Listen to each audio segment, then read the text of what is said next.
Chapter 860. The battle had reached its climax. After Mina took over the Bright Night defense line, Carrie followed Director Simmons to an underground tunnel that did not exist in the blueprint. Carrie, who was at a loss about the current situation, silently followed Director Simmons into the depths of the underground tunnel. This should have been Chisaka's mission. The rumbling caused by the white-hot battle outside had already affected the underground tunnel. With every step Carrie took, she could still clearly feel the aftershocks of the battle. However, her attention was not on this, but on Simmons. No, it should be the huge metal door behind Simmons. Seeing Carrie's gaze fall on the metal door, Simmons sighed faintly. This should have been Chisaka's mission. Father, is he still alive? What Simmons did not expect was for Carly to say such a thing when she opened her mouth. When she spoke, her eyes moved away from the metal door and met Simmons' gaze. Her gaze was filled with a light that did not allow Simmons to deceive or even lie. Simmons smiled faintly and did not fear her. Instead, he took a step back and raised his hand to wipe off the dust on the control panel that was mostly covered by his figure. The answer is right here. Lady Carrie. The answer? Carrie was unmoved. She continued to stare at Simmons, as if trying to find any flaw in his expression. The scene of Chisaka's sacrifice was still clearly imprinted in Carrie's mind, especially when she saw Chisaka using his own blood to leave a blurry letter in the cockpit before his death. However, Carrie could understand the meaning of the letter.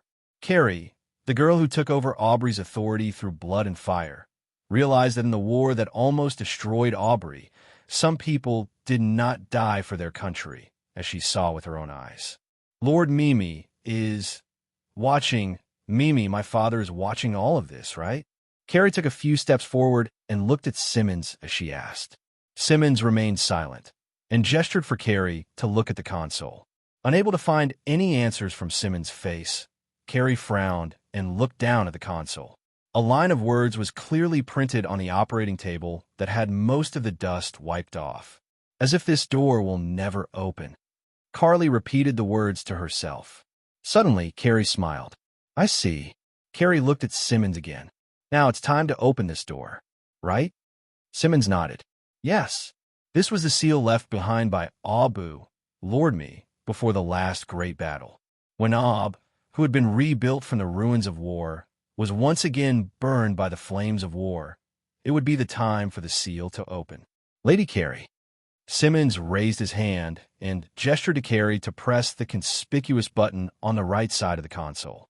This must be the switch to open the door. Carrie was silent, but soon she reached out and pressed the button. In the process of the door opening, amidst the rumbling sounds, her voice could be heard clearly. Chisaka knows about all of this, right? Simmons paused for a moment and nodded silently. Chisaka, I'm your guardian, and I'm the guardian recognized by Lord Naomi. But he can no longer wait for this moment. Originally, he should be the one to tell me all of this and lead me here. Am I right? The huge iron door opened, but Carrie did not take the first step. Yes. So, I am the one to complete this mission. Lady Carrie. Last question. Simmons nodded and waited for Carrie's question. Lun Mina Sahak. She knows about all of this? Simmons' mouth twitched in response to Carrie's question, seemingly hesitant. But soon, he gave an answer. Yes, Lord Mina knew about all of this from the start, and also knew about the existence of this seal. In fact, when Ob was being rebuilt, Lord Mina insisted on transferring this seal from the Dawnlight Society to Huey. What Simmons had expected didn't happen. Carrie was not shocked, nor did she become angry. She only nodded calmly. Then let's break this seal. Carrie took a step forward and stepped through the open door. Simmons took a few steps to the right and said slowly, Lady Carrie, it may be a little dazzling. Please be prepared. Then, Simmons turned on the power switch. At that moment, the light was so dazzling that Carrie could not help but raise her hand to block her eyes, instinctively avoiding the light. At that moment, a voice sounded. Lord Me, the seal has been opened. Far above the 9 heavens, in a huge satellite fortress that was entrenched in the void, a man with a respectful expression was standing in front of a floor-to-ceiling window, looking at the blue planet below and reporting the news from Earth. Is that so? I understand. The man waved his hand and let his subordinate leave, then said as if talking to himself. In the end, it was opened. Me. This is the inevitable result. The moment a stream of light was left in the air, a woman with a dreamy figure quietly appeared. Kay once said that no matter how young the lion's child is, one day it will grow into a fierce lion that rules over a region. The man was silent for a moment, then smiled bitterly. This sounds a little strange. Then the man sighed. What's the situation in Ob now? Most of the country has fallen. Only the Huey defense line is still resisting. But this is only temporary. The Minerva has already met up with our battleship. A holographic projection screen was constantly displayed in front of the man. It was actually playing the battle that happened on the Huey defense line. When he saw the familiar armored vehicles and the MS independently developed and manufactured by O being drowned by the almost endless Beta army, the man's heart could not help but tighten. The illusory, beautiful figure looked at the man's clenched, loosened, and clenched fists. She looked at the man who wanted to say something but stopped. In the end, he forced himself to give up some unnecessary thoughts.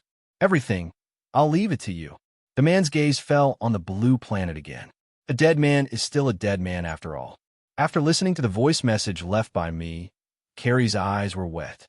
But in the end, she still controlled it. The blood letter left by Chisaka before he died. Simmons' attitude of hiding something. And the existence of Lund, Mina, Sahak. It made Carrie feel a sense of urgency to know the truth behind Ob. Director Simmons, what is its name? Carrie had already changed in her pilot uniform and stood under the golden mech that was surrounded by countless lights. Dawn. Dawn Gouda. This is a new type of body developed by the Dawn Society after gathering all the data available and integrating all kinds of cutting-edge technology owned by the Dawn Society. Simmons handed the helmet to Carrie. Now it belongs to you. Lady Carrie. Dawn Gouda, the hatch closed. Carrie, who was sitting in the cockpit, felt a surge of emotions, but she didn't show a trace of excitement. At this moment, it was the moment when Dawn Gouda, who had been sealed for a long time, appeared.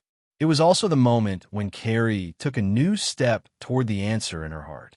As the various wires connected to Dawn Gouda fell off, Dawn Gouda's system also reached the moment when all the systems were successfully activated. It was time to attack. Beep beep. At this time, a communication from the command center came in. It was Mina. Carrie, it seems that Dawn has been activated by you. Attack. The answer you want to know will be known after the war. But the prerequisite is that you must lead Aubrey out of this war, and you must survive. Mina's expression was as cold as ever, but Carrie could sense a hint of acknowledgement hidden beneath that cold expression. So, Carrie Yura Ashar, Dawn Gouda attack. She had already said what she wanted to say. She couldn't get an answer to what she wanted to ask for now. Then, let all these questions be answered after this war to protect Aubrey. The moment the golden radiance soared into the sky from behind the bright night defense line, the sons of Dan's slave who controlled the sky immediately caught sight of its figure. That's what a dazzling existence. Isn't this little girl afraid of being targeted? As Cruz complained, the M9X lying on the deck of the Sons of Dan's slave quickly moved its muzzle and blew up a heavy light level that was targeting the golden radiance. Yura's 6 covered that golden body. That's the body piloted by Aubrey's prime minister. Next, the Sons of Dan's slave's mission is to help Aubrey reorganize the defense line. At the same time, Teresa's order also reached Cruz's ears. Understood. Then, I'll be a nanny. Just as Teresa said, the moment Dawn Gouda rushed into the sky, whether it was Aubrey's defenders or the Beta army that had already reached the last line of defense, they all noticed Dawn Gouda's figure. The attack from the Beta army followed, but it was blocked by the Sons of Dan's slave who were prepared. Whether it was Cruz's M9X targeting the light level and heavy light level, or the Sons of Dan's slave's excellent defensive radiation shield, they all became Dawn Gouda's shield at this moment. Prime Minister, please reorganize the defense line immediately. Our people have broken into the enemy's core area. Please hold on. Is it K? When the golden dawn flew past the son of Dan's slave, it left Carrie with a question. Yes, Kay, we have found the enemy's leader. Then I understand. Let's end it all. Soldiers of Aubrey, listen to my orders. Please follow me, follow behind this golden dawn, and end this war burning on Aubrey's land. Chapter 861. Overlooking the entire battlefield from a high altitude, it was a tragic scene of intersecting fangs. However, in this scene of intersecting fangs, a golden light was like a lighthouse in the storm. It tried its best to emit its own light to guide the Aub armor caught in the frenzy of the Beta army. The MS troops gathered and formed a powerful arrowhead, sweeping away any Beta troops on the battlefield that might break through the crumbling human defense line. It seems that the Aub side has stabilized. The radiation shield around the son of Dan's slave exploded into dazzling balls of light one after another. The intense energy collision made the battleship, which was suspended in the sky above Kagaya and also acted as the shield of the Minerva, begin to shake a little. However, the shaking did not frighten Teresa. It was just the aftermath of the battle. It would not cause any harm to the masterpiece she was proud of. Master Mina, Captain Talia, now is the time. Teresa raised her hand slightly and pointed at the intersecting fangs on the screen. The enemy has invested all their forces in this battle. Now is the time. Looking at the densely packed monster army that dyed the entire battle line in a dazzling red, Mina's side was fine. On the other hand, Talia was frowning. Captain Teresa, how much longer will it take for night? Teresa's battle plan had already reached Talia's hands after the Minerva had landed. However, in their first joint battle, they had to face such a disparity in strength between the enemy and themselves. This made Talia feel a little unconfident. According to the time calculation, Knight should have fought the enemy leader by now. Captain Talia, look. Teresa raised her right hand and swiped in front of her. A specially marked tactical deduction appeared in the Minerva's communication system. Looking at the constantly flashing screen, Mei Ling subconsciously looked at Talia. Show it. Mei Ling. Talia nodded slightly. In such a situation where there was such a huge disparity in power, the calm Talia indeed needed some confidence. Yes, Captain. Now put on the main screen.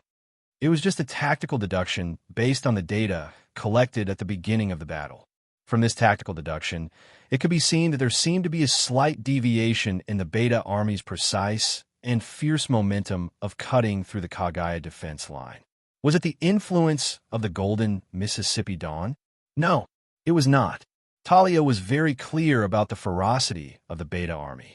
Even if the Aub garrison received support from their own side, and the appearance of the golden Mississippi Dawn boosted their morale, it could not change the situation of the disparity in strength.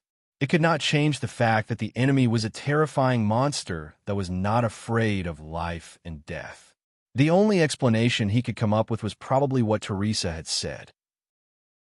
Knight K, also known as Lei Minkai, had successfully found the enemy's leader. Thousands of thoughts flitted across Talia's mind, until there was only one thought. She raised her head and looked at the screen. She looked at the profile pictures of the two women.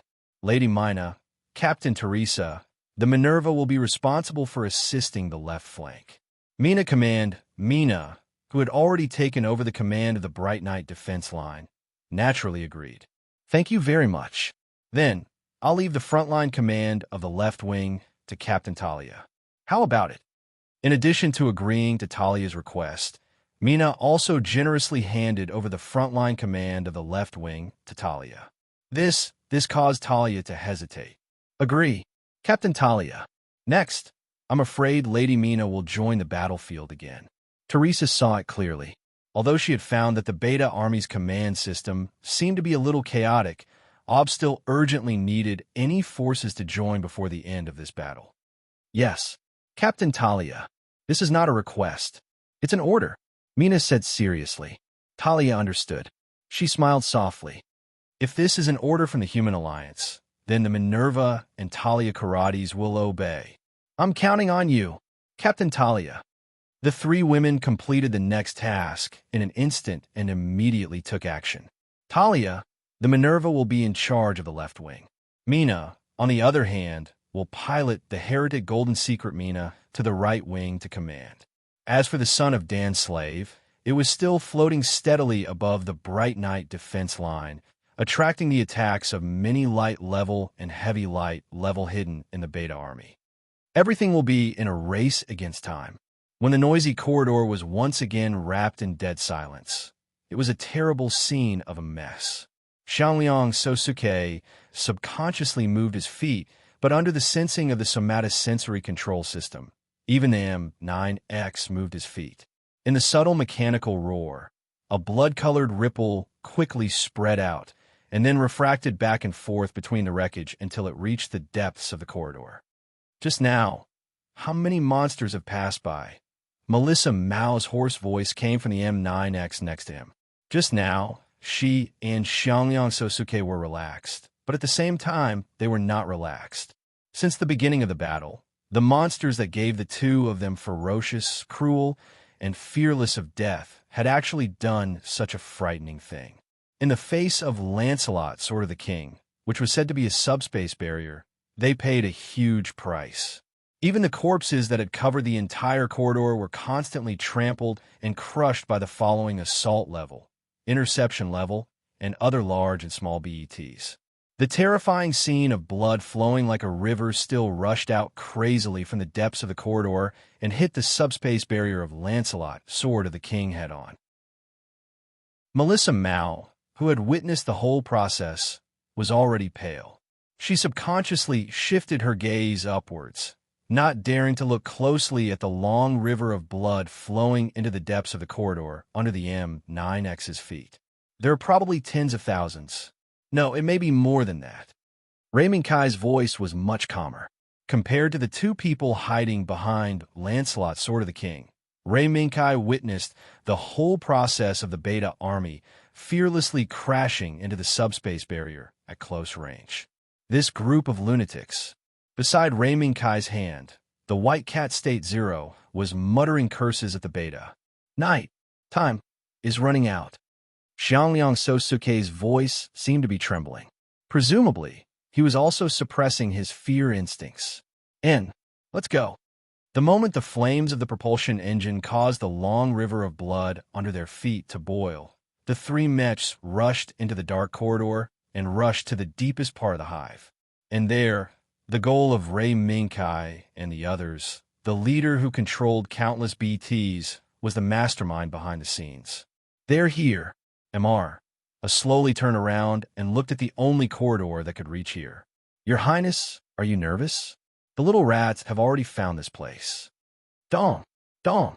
The dull sound was neither slow nor hurried, but it sounded like a perfunctory response to Mr. It did not care about this. Is that so? Then, let your Highness personally entertain these little rats. As the cold laughter slowly sounded, A's figure had already disappeared from this underground space, leaving only the slowly rotating sarcoma that emitted a pale light. After a while, several bright flames appeared in the roar of the engine. Without waiting for the figure in the flames to become clear, several beams of light descended from the sky and swept across the top of the exit of the corridor, but did not cause any effective damage. This was because when the beams of light descended, a barrier that seemed to be able to swallow everything in the world swallowed the beams of light that were a fatal blow to ordinary mechs. Boom, boom, without any communication. The moment the beams of light were swallowed, several black shadows flew out from the shadows of the corridor, swept across this underground space like lightning, and crashed into the sarcoma, causing a huge fireball to explode. Attention! Activate the Lambda Drive system at any time. Taking advantage of the fireball blocking the line of sight, Lancelot King's sword, who was the vanguard, rushed out of the corridor in one breath. Behind him, under Ray Mingkai's instructions, the two M9XS decisively activated the Lambda Drive system. However, unlike the courageous Lancelot King's sword, who moved forward bravely, Melissa Mao and Sagara Sosuke, who knew the limitations of the lambda drive system, cautiously adopted a formation that covered each other and stepped into this underground space. Ura's 7 Cover Night. The moment the lambda drive system's light appeared, the M9X, controlled by Melissa Mao, raised a machine gun in its hand, aimed at the fireball that had mostly dissipated, and fired a series of bullets. The bullets that poured out, with the support of the lambda drive system, broke through the limit of its own speed in one breath and brutally tore through the fireball and directly hit the sarcoma. Puff! Puff! The sound of bullets tearing through flesh was heard. Even if she could not see the scene behind the sarcoma, Melissa Mao dared to determine that this disgusting sarcoma must be full of holes. Be careful. Ura's too. Suddenly, Sagara Sosuke's warning made Melissa Mao's heart tighten, and the lambda drive system was instantly activated. Huh! The sharp sound of something breaking through the air followed. Then, the instant the two cold glints fell, Melissa Mao clearly saw 2 wriggling tentacles fall onto the screen before her. The thing won't be killed so easily. Be careful. Melissa Mao looked up, but found that Lancelot King's sword was blocked by so many tentacles that it made her scalp numb. What kind of monster is this? Lancelot King's sword waved his hands, bringing about a cold light. The cold light passed in a flash, cutting off all the tentacles that were blocking Lancelot King's sword's advance. It's just some scary stuff. This junk, is it your ability? Brain level beta. In front of Rei Minkai's eyes, the shadow reappeared. Chapter 862. The shadow dissipated, and the tentacles retreated. The crisis seemed to have ended. A stream of light flashed across the radiation vibration sword's blade. Lancelot King's sword stood with his sword in hand, and the 2 M9XS occupied the advantageous positions on his left and right sides. Even though Rei Minkai did not give any orders, as veterans of the battlefield, Melissa Mao and Xiangliang Sosuke could see some clues from the sudden silence. Dong! Dong dong! Suddenly, a drum-like muffled sound rang out. The source of the sound was the slowly rotating sarcoma. That thing is like an egg. Melissa Mao moved her lips and uttered these words. Maybe it is. Rei Minkai vaguely felt a familiar atmosphere. This familiar atmosphere was simply absurd in the current situation. I feel like I've seen this situation before. Not to mention Rei Minkai, even the White Cat State Zero, was muttering. 222. At this moment, gunshots rang out again. However, the whistling bullets did not penetrate the sarcoma like before. Instead, they were blocked by a monster that suddenly rushed out from the ground. In the rolling sand and dust, dozens of sparks splashed out from the square hard hammers made of unknown materials, firmly blocking the sudden attack. Hammer level? Rei Minkai's gaze passed through the rolling sand and dust and recognized the true body of the monster that rushed out from the ground at a glance. Ura's 7. Cease fire. Pay attention and observe. Melissa Mao stopped the source of the gunshots, the M9X driven by Xiangliang Sosuke. Yes, Xiangliang Sosuke responded, but his face was calm. The gunshots just now were not Xiangliang Sosuke's recklessness, but a test. Roar! The monster that waved the square hard hammers to block the attack became more and more irritable and uneasy, repeatedly growling. From the monster's performance, it was different from the beta that Rei Minkai was familiar with. Rather than saying that this monster had no self-consciousness, feelings, and only knew to obey the orders of its superiors, it was better to say that it was a beast that thirsted for slaughter. Boom! The muffled thud sounded again, as if it had infinite power. It instantly suppressed the monster that acted differently from the average beta. At the same time, the ghastly white light emitted by the tumor flickered. The ugly, rolling, overlapping wrinkles began to surge, as if something was about to break through the ugly tumor and descend upon this place. As the radiating vibration sword's radiance lit up, Lancelot King's sword passed by the strange hammer-level monster. However, in the face of the invincible radiation vibration, the long sword had met a rare opponent. In front of Rei Minkai's eyes was the monitoring alarm from the radiation-vibrating longsword. The moment the hammer-class monster passed by, the radiating, vibrating longsword that collided with it was damaged. Even the energy circuit was cut off. As the shattered square hammer fell, the radiant, vibrating sword in Lancelot King's sword's right hand also lost the support of its energy source. The bright red blade turned back into a pitch-black sword that had not been activated by the energy source. Clang!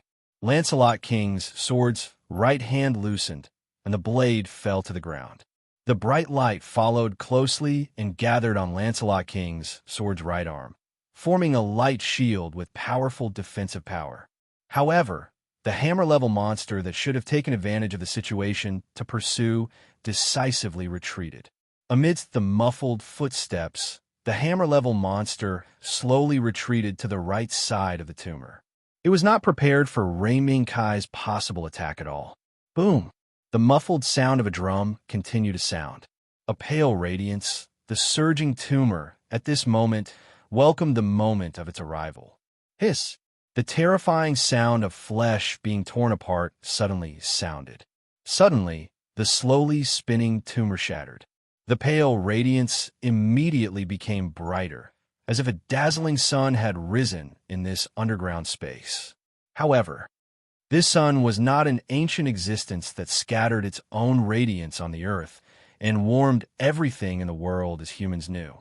Instead, it spread out an extremely cold radiance in this underground space. Even if there was an excellent ecological maintenance system in the cockpit, Rei Minkai and the other two could still feel the chill hidden in the white light. Vaguely, a shadow appeared in the white light, attracting the attention of Rei Minkai and the other two. Swordblade, rifle, even the circling, armed, compound wings. They all locked onto that figure in unison. Welcome, welcome to my domain. Night from another world. The white light gradually faded, and when the figure became clear, Lancelot King's sword also received a message. I knew it. White Cat State Zero's eyes lit up, and it exclaimed. There was no other reason. It was because the shadow that appeared in the white light turned out to be a humanoid face and a body made of many muscle tissues. The figure was graceful, but unusually ferocious. Human? Giant. Melissa Mao's exclamation came. No, that's not a human. Xiangliang Sosuke's voice was full of caution. Look at that body. Is that the body that a human should have? This is a monster the size of a M9X. The white light did not completely dissipate. The last trace of its remaining radiance gathered and formed a staircase, paving a path for the graceful but unusually ferocious figure. A path that came to Lancelot King's sword. As the figure stepped down, the hammer level with different behavior actually stepped forward again, as if it had met its master. It docilely lowered its head, waiting for its master to pet it. Seeing this, Rei Minkai frowned slightly. This had exceeded the beta that Rei Minkai knew. Night from another world. Your courage is worthy of praise. However, this is already the end of your road. The figure raised his hand and gently stroked the hammer level. End? This is not up to you to decide. The high-speed pulley block under Lancelot Kingsword's feet was activated. When the white lightning reappeared, several red lights had already streaked across the sky and struck the figure's head. Roar! The sudden crisis made the hammer level that had become docile become irritable again, but it was easily suppressed by the figure. Clang! The sharp sound of swords clashing exploded. In front of the radiant, vibrating longsword, the figure pulled out a sword blade from somewhere and firmly blocked the attack from Lancelot King's sword. Not bad. There was no fluctuation on the humanoid's face, and there was not even the movement of moving his lips to speak. But her voice really reached Rei Minkai's ears. The attack did not succeed, and Lancelot King's sword quickly retreated. The sword light slashed through Lancelot King's sword's afterimage that retreated quickly, but there was no killing intent to attack Lancelot King's sword. It was more like an ordinary salute. Buzz. The buzzing sound of the sword blade's vibration was extremely crisp, causing Melissa Mao and Sosuke Xiangliang, who subconsciously covered Rei Minkai to reveal a surprised expression. The enemy did not attack Lancelot, King's sword. Instead, he raised the sword with both hands and made a salute similar to the knight's salute that was popular in Europe during the Middle Ages on Earth. Knight from another world. The end is here. Survival or destruction? It's all under the sword. The hammer level retreated again, leaving only the graceful and ferocious figure with the sword raised high. Knight's duel? Beta. Is this also popular? You have no choice. Rumble. Suddenly, the earth shook. Interceptors and hammers swarmed over from all directions, sealing off all paths of retreat. At this moment, Rei Minkai, Melissa Mao, and Sosuke Xiangliang had no way out. Yours too. You guys take a step back. Pay attention to the power of the lambda drive system and the light level that may appear. Understood. Thus, the two M9XS stood back to back. Under the watchful eyes of the interceptor and hammer level, they retreated to the corner closest to the tunnel. Buzz. The radiation vibrating long sword cut through the air. Lancelot King's sword raised high and returned the salute to the figure. It seems that I have no choice. Indeed, on the line of defense where you have high hopes, I have deployed no less than 100,000 troops. No matter what choice you make, the beta on the line of defense will not be reduced because of this. The figure raised his right hand and waved. The beta that surrounded the surroundings retreated one after another, but they still controlled the exit of the tunnel in and out of this underground space. Elizabeth Amirs. Knight from another world, report your name. Rei Minkai was silent for a moment. Britannia Empire, Knight, Rei Minkai. Buzz. The cold sword light drew an arc in the air and pointed at Lancelot King's sword. Very good. This battle is a life and death duel. Struggle to your heart's content for the empire you protect. The declaration of war that claimed to be Elizabeth Amirs was interrupted by the armed composite wings circling around. Beams of light poured down, trying to pierce through that person. However, the other party's reaction was unusually fast, not giving Rei Minkai any chance to succeed. Moreover, the moment the beam of light fell, the sharp sword light had already appeared. Boom! Blazing sparks fell like rain. The beams of light shot out by the armed composite wings were actually blocked by that person as sword blade one by one. In the flickering flames, Rei Minkai finally saw the humanoid face clearly. Pale skin covered in blood vessels, tightly closed eyes, blood-colored lips, hair that was not burned even when it was hit by the sparks, and the muscles below the neck that were exposed to the air and not protected by the skin, looking exceptionally ferocious. This was the person who was forcing Rei Minkai to fight one-on-one with him, who claimed to be Elizabeth Amirs, an existence with a human outline, but a terrifying creation. Clang!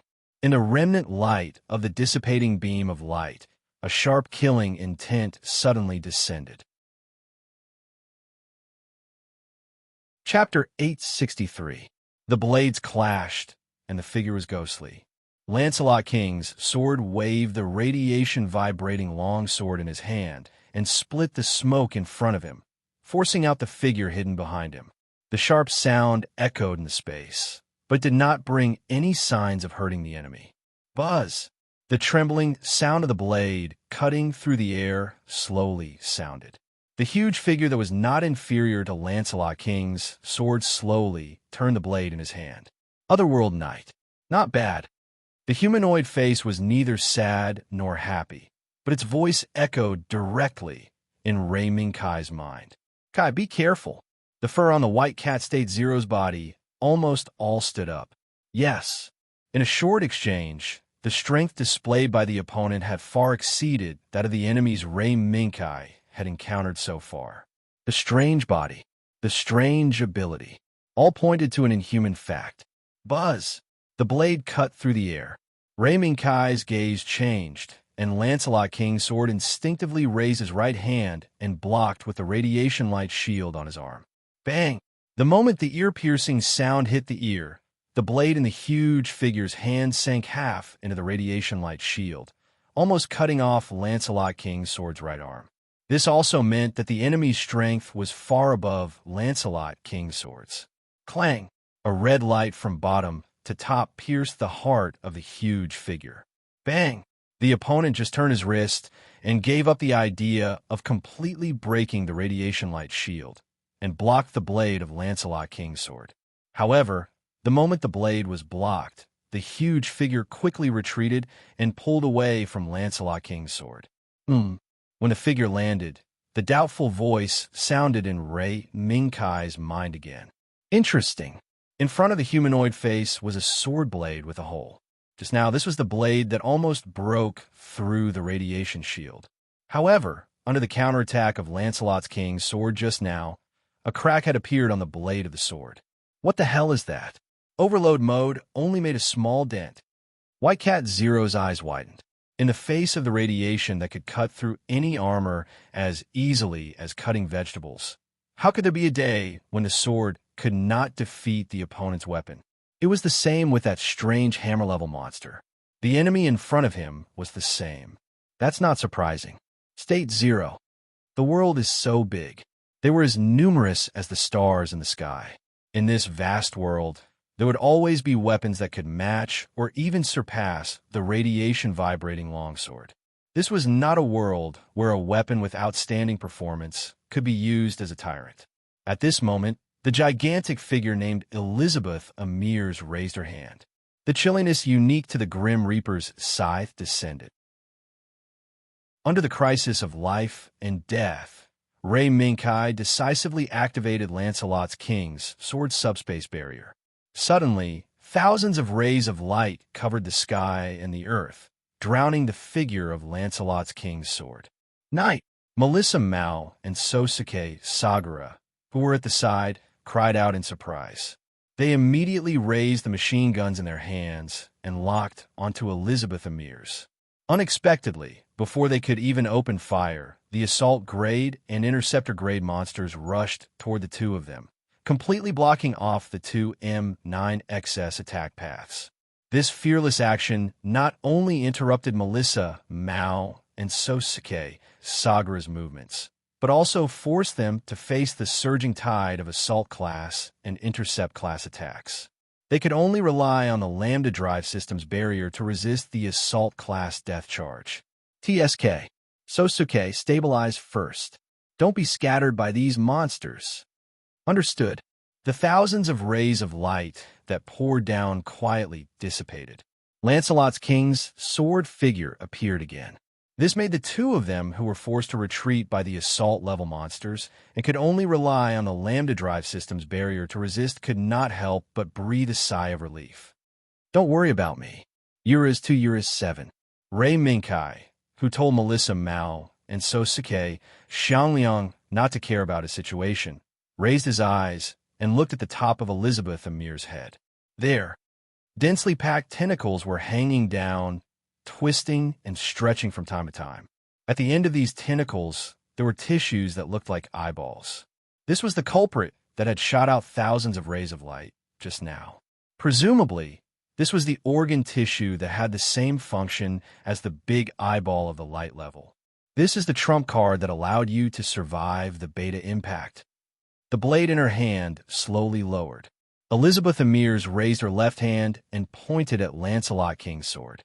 Thousands of rays of light descended once again, drowning Lancelot King's sword once again. This time, the momentum was even greater. The strength of the attack was also even more terrifying.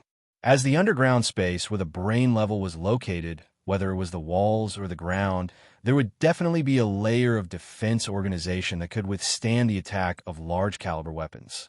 However, it was this kind of organization, which was enough to make the large-caliber weapons possessed by humans lose their attack effect, that melted the moment the thousands of rays of light fell. Bright red flames soared into the air. As the boiling solution flowed up, this underground space was immediately filled with a strange smell that was similar to burning flesh tissue.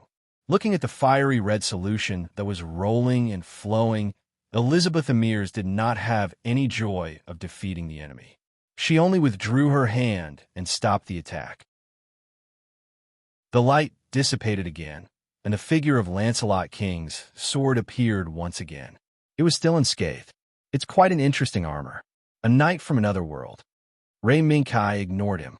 He stepped on the ground, and Lancelot King's sword launched its first attack. A black shadow rushed over and went straight for Elizabeth Amir's face. However, the other party turned her head slightly and dodged the attack. This was just a test. No, it wasn't. Ray Minkai's target from the beginning was not Elizabeth Amir's, but the densely packed, wriggling tentacles above her head. The black shadow that Elizabeth Amir's dodged snaked up and pounced on those tentacles. Then, a gap appeared. The tentacles that were blocking the front of the black shadow fell off in batches. It looked as if they had taken the initiative to fall off from the main body. Pah! As the dull sound of the flesh tissue falling to the ground rang out, the tentacles under Elizabeth Amir's feet were already falling off in batches. Buzz! Immediately after, Lancelot King's sword pulled with his right hand, and the black shadow that was shuttling back and forth in the tentacles suddenly turned around, finally revealing its hidden fangs. Between the tentacles that fell like rain, the turning black shadow was like a venomous snake that had locked onto its prey. It pounced on Elizabeth Amir's back at lightning speed. However, the moment the black shadow was about to touch Elizabeth Amir's, the other party disappeared. All that was left was an afterimage that was penetrated by the black shadow and quietly dissipated. At the same time, Lancelot King's sword also disappeared from the spot, like Elizabeth Amir's. When he reappeared, he was already at the place where Elizabeth Amir's was standing before. And in the original position, she was holding an unfamiliar blade that made Ray Minkai very uneasy. There's something wrong with that sword. White Cat State Zero frowned and stared intently at the unfamiliar blade in Elizabeth Amir's hands. Obviously, when the two of them swapped positions, Elizabeth Amir's took the opportunity to replace the chipped blade. Whoosh! The sound of the iron chain swinging could be heard. It was Ray Minkai who decisively controlled Lancelot King's sword and commanded the black shadow to attack again, going straight for Elizabeth Amir's face. This time, it was not a bluff. Bang! In the blink of an eye, sparks burst forth. Ray Minkai and White Cat State Zero's expressions changed at the same time. The unfamiliar blade in Elizabeth Amir's hands actually stopped the black shadow in one fell swoop, forcing it to reveal its true face. That was one of the equipment that Lancelot King's sword had, hooklock. It was different from the hooklock that the Britannia Empire's body was equipped with. The hooklock that Lancelot King's sword was equipped with could be covered by the subspace barrier when it was activated. This allowed it to maintain its strange and powerful maneuverability while at the same time achieving astonishing lethality. However, the opponent's blade had successfully ignored the subspace barrier that covered the hook lock and slashed on the hook lock's body in one fell swoop. No, that's not ignoring it. It's canceling it out, neutralizing it. White Cat State Zero, who had been monitoring the state of Lancelot King's sword, exclaimed, "The blade in that guy's hand also has subspace technology. Doubts could only be dispelled with action." As the blocked hook lock returned at lightning speed, Lancelot King's sword attacked again, waving the blade in his hand and slashing at Elizabeth Amir's. Boom! At this moment, a strong collision reaction of space energy suddenly erupted. The defensive structure under their feet suddenly broke, splashing out bursts of blood mist that had not completely spread out and was blown away. The terrifying shockwaves swept through the entire underground space. The impact was so strong that it even blew away the assault level and intercept level that were besieging the two M9 XS and pressed them firmly into the wall, unable to move. Boom! Boom! The roar of the energy collision was incessant, like thunder. Melissa Mao, who was able to break free, could not help but gasp. In just less than a few minutes, Ray Minkai and Lancelot King's sword had actually created such a terrifying scene. The cracks in the defensive structure under their feet continued to extend and tear. Under the devastation of the shockwave, countless fragments exploded and pierced into the bodies of the surrounding betas, causing blood to splatter everywhere. Fortunately, the lambda drive system of the two M9XS was still operating vigorously, allowing Melissa Mao and Sosuke Sagara to gain a moment of respite from this terrifying scene. However, the more terrifying movement was still to come. Chapter 864. Black. The multicolored darkness was spreading. It was emitting waves of violent fluctuations. The light that couldn't escape from this darkness seemed particularly intense at this moment. Distortion, fluctuations, struggle, it became a confrontation between two swords that also had the property of a subspace barrier. When ordinary swords collided, bursts of dazzling sparks might burst out. But at this moment, the moment these two swords collided, it was unusually dangerous. There was no roar. There was no lightning produced by any energy explosion. There was only a burst of fear that made all the creatures here couldn't help but feel from the depths of their hearts. Even if it was the unconscious, emotionless, and thoughtless beta, it was the same. But accompanying this fear was a terrifying silence. A silence that was enough to tear and devour everything. The terrifying silence did not rule this underground space for long before it was shattered by bursts of strange sounds. Countless rocks rose into the air at the same time as the defensive structure that covered this underground space shattered, like 100 birds returning to their nest, rushing towards the location of Lancelot King's sword and Elizabeth Amir's. Roar. During this period of time, in this increasingly spectacular and terrifying gravel, there were beasts that were previously sent flying by the shock wave and slammed into the rock wall, unable to move at all. However, the moment the silence descended, it was as if a pair of invisible hands had dragged the beta that was deeply embedded in the rock wall out from the rock wall, and turned to pull them towards the position that was enveloped by the terrifying silence. The flying gravel continued to hit the beta's body that was waving its limbs, constantly blooming dazzling blood flowers on the huge monster that was unable to break free from the invisible hands.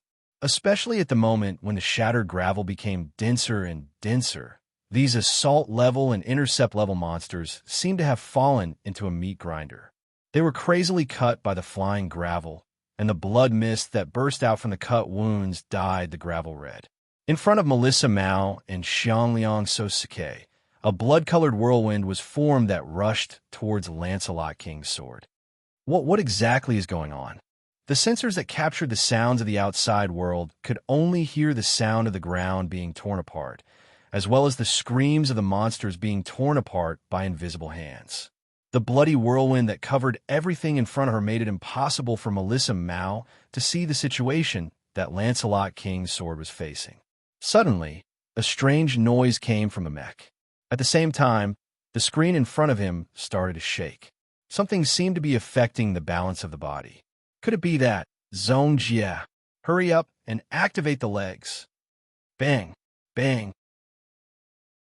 As soon as he finished speaking, steel stakes made of high-strength metal popped out from the feet of the two M9XS. They pierced into the unbroken defensive structure beneath their feet and penetrated deeper into the ground. Hold on. Zone Jia. Melissa Mao felt powerless as she watched the betas who had besieged them just now being pulled into the air without any resistance and died tragically in the bloody whirlwind. What kind of earth-shattering thing had happened?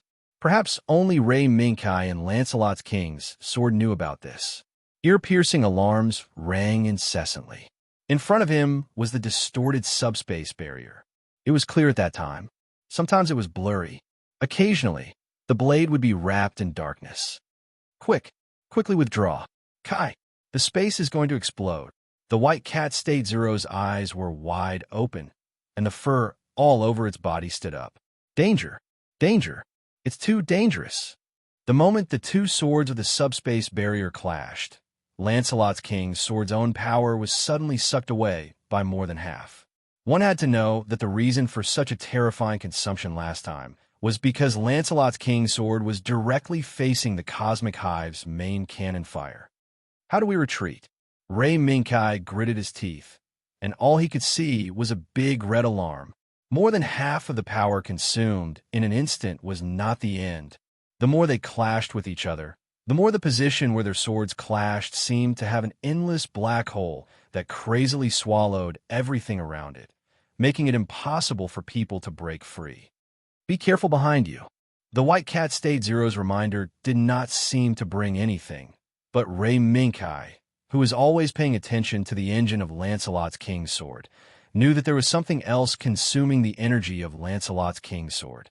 The scene in front of him changed, and scenes of being crushed by gravel and flesh flying appeared in front of Ray Minkai's eyes. In these scenes, it was not difficult for Ray Minkai to see that those were the wreckage of Assault and Intercept. The culprit that caused the extra consumption of Lancelot's King's Sword was the flesh and blood wreckage that rolled in the bloody whirlwind. Retreat. Without hesitation, Ray Minkai decisively took action. However, the suction force that existed between the two swords was too strong. It was so strong that even the initiator, Lancelot's King's Sword, could not break free. What to do? Ray Minkai and the White Cat State Zero looked at each other. One man and one cat already had an answer. Ray Minkai's left hand swiped across the operating table and pressed a few buttons. The White Cat State Zero followed closely, pushing the ALDNOH reactor to the limit in the shortest time possible, directly overloading the operation. In an instant, the surging energy storm quickly spread along the line to Lancelot's King's Sword, and finally converged on the blade in his hand. The moment the low sword sound resounded, the confrontation between the swords and the confrontation between the subspace ushered in a one-sided trend. Close. Between the unbreakable space gravity, Ray Minkai saw the radiation vibration sword tearing a small hole in the opponent's subspace barrier. It was not hard to imagine that as long as the confrontation continued, the radiation vibration sword would inevitably cut the opponent's body. However, there were no ifs. This was just the opponent's bait. Even though the light and shadow fluctuations caused by the violent subspace collision made Ray Minkai unable to see Elizabeth Amir's movements clearly, Ray Minkai believed in his intuition without a doubt. Do you think you could defeat me like this? Knight from another world. Elizabeth Amir flipped her wrist, and the sword she was holding actually flipped, ignoring the strong suction force of the subspace collision, and stabbed towards the cockpit of Lancelot's King's Sword. As expected, the small gap just now was just a bait, a flaw. Ray Minkai was already prepared for this. State Zero. It's coming. Withdraw. The tacit understanding between one man and one cat was displayed to the extreme. The sword was withdrawn. Lancelot's King's Sword retreated at the same time, avoiding Elizabeth Amir's sword. Then, the terrifying energy of the subspace collision suddenly erupted. First, there was the sound of something breaking, and then there was a wave of energy that was comparable to what humans could. No, it was far more powerful than the energy generated by the explosion of the most powerful weapon that humans could currently create. Darkness had already descended. At this moment, all the light in the underground space could not escape from this darkness. In the swallowed light, the beta that was originally all over the underground space and guarding the entrance and exit struggled and twisted, but they were all sucked into this darkness and disappeared. In the darkness that was filled with death, a shadow as fast as lightning flew out from the center of the darkness and plunged into the rock wall behind the 2M9XS. Then, the shadow straightened and contracted, and Lancelot's King's Sword followed closely behind. With a stagger, he landed beside the 2M9XS. Maintain the lambda driving force field with all your strength. Prepare to resist the gravity. Without waiting for Melissa Mao and Xiangliang Sosuke to react, two steel piles that were deeply embedded into the earth's crust appeared at the feet of Lancelot's King's Sword. At the same time, a prismatic light shield quickly unfolded, firmly protecting Lancelot's King's Sword and the 2M9XS. This was already all that Ray Minkai could do to resist the explosion of the subspace. The earth cracked, the monsters flew, The power of the explosion of the subspace not only tore the ground under their feet, but also swallowed the beta that filled this place. It also tore the dome of this underground space apart and disintegrated. Rumble, the dome collapsed. Huge rocks, covered with all kinds of biological tissues, fell from the sky with the momentum to crush everything. But in the end, they were swallowed by the darkness that tore everything apart. Rumble, a violent tremor came from the ground. It was the powerful gravitational force that erupted from the depths of the darkness that affected the depths of this land. If this continued, all the actions that Ray Minkai had taken would inevitably be in vain, and the three of them would inevitably fall into an even more dangerous situation. Fortunately, this tremor did not last long. The gravitational force that swallowed everything came quickly and left quickly. The BDA that sealed the surrounding area was swept clean. The earth was torn apart. The dome collapsed. When the sunlight from the outside world poured into this space hidden deep underground, the violent energy of the subspace explosion finally came to a moment of calm. Is it over? Melissa Mao's face was pale, and she was panting. Because the driving system used by the M9X was a somatosensory system, Melissa Mao had expended a lot of physical strength and mental energy in the shocking change just now. Even Xiangliang Sosuke, who had an advantage in physical strength, was the same. It was just that Xiangliang Sosuke, who had always been a man of few words, could only silently support his exhausted body that was almost at its limit. Looks like it. On the broken ground in a sorry state, scattered under the sunlight deep underground, the figure named Elizabeth Amir was still standing there, as if she was not affected by the explosion of the subspace, and was not shaken by this shocking change. This is tricky. State 0. Are you ready? Roar.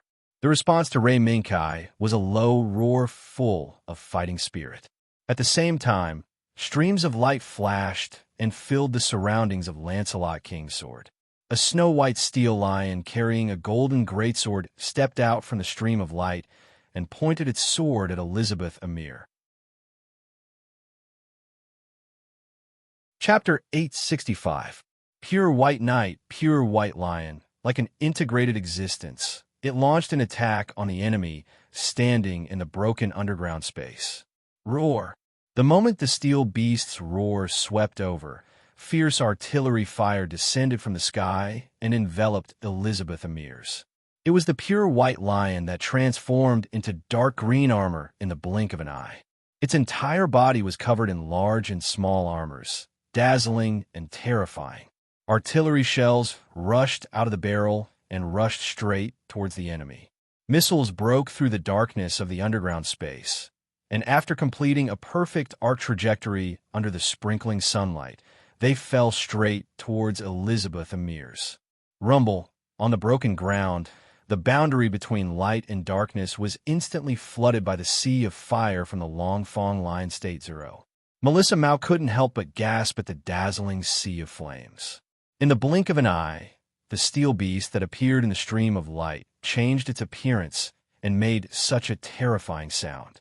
At first glance, this was definitely comparable to the brigade that Melissa Mao was familiar with when she was serving in the army. No, it was already a division-level firepower attack. Eurus 7, don't be in daze. Now, those annoying bugs were no longer there. Get to work. Despite being surprised, Melissa Mao still saw the intention of Ray Minkai and the Longfong Line State 0 at a glance. It was nothing more than firepower suppression. In this case, the more firepower, the better. Therefore, the 2M9XS behind the dark green long-fanged lion, which was equipped with armed compartments of various sizes, also let out their own roars, venting their frustrations from being suppressed by the beta into a corner to protect themselves. Rumble. The continuous fire illuminated the broken underground space and also flooded the vision of both sides. In addition to the rumbling sound that resounded through the underground space, there was a burst of rolling smoke. Lancelot Kingsword's high-speed pulley set off a gust of wind that tore the rolling smoke, and the radiation shield on his arm was flickering in the smoke. Kai. Under the power of the Yeldon reactor, the subspace barrier was also damaged. Now, Lancelot King's sword only had the radiation shield and conventional equipment. Be careful. No, there was also the Tarsus system. The king's sword isn't just good-looking. The destruction of the subspace barrier was within his expectations. The moment he made up his mind, Ray Minkai had already prepared himself for the possibility of facing the enemy without the subspace barrier. Shielding subspace barrier, Tarsus system activated. Buzz. Lancelot King's sword's eyes suddenly shone with golden light. Streams of golden light slid down from his gorgeous helmet and gathered in the cockpit where Ray Minkai was located. This was the Tarsus system. Who? The sound of the wind suddenly rose, and in the next moment, it was drowned out by the artillery fire that filled the sky. However, amidst the sound of gunfire, a blade was blocked by Lancelot's sword of the king's hook claw. In an instant, the incessant roaring of the cannon stopped. The rolling smoke began to dissipate, and the figure that was shrouded by it appeared in front of Lancelot's sword of the king's sword. It was a pale, humanoid face with traces of smoke. It was ferocious, but it was torn apart by shrapnel and hit by artillery shells, as well as that sword blade. The moment he saw the blade, Ray Minkai's heart was alarmed. Are you thinking whether this sword will have this subspace barrier? As if she had seen through Ray Minkai's thoughts, the voice of Elizabeth Amir echoed in Ray Minkai's mind. Don't worry about this. Knight from another world. That kind of blade is not an ordinary blade that can be seen everywhere on the street. I just happened to get one by chance. Bang!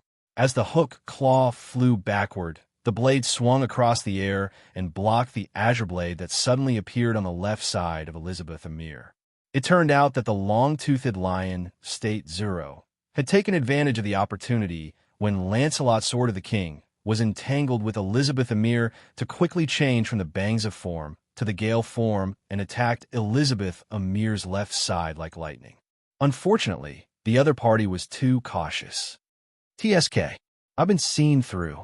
The blue lightning retreated dozens of meters and formed a triangle with Lancelot's sword of the king.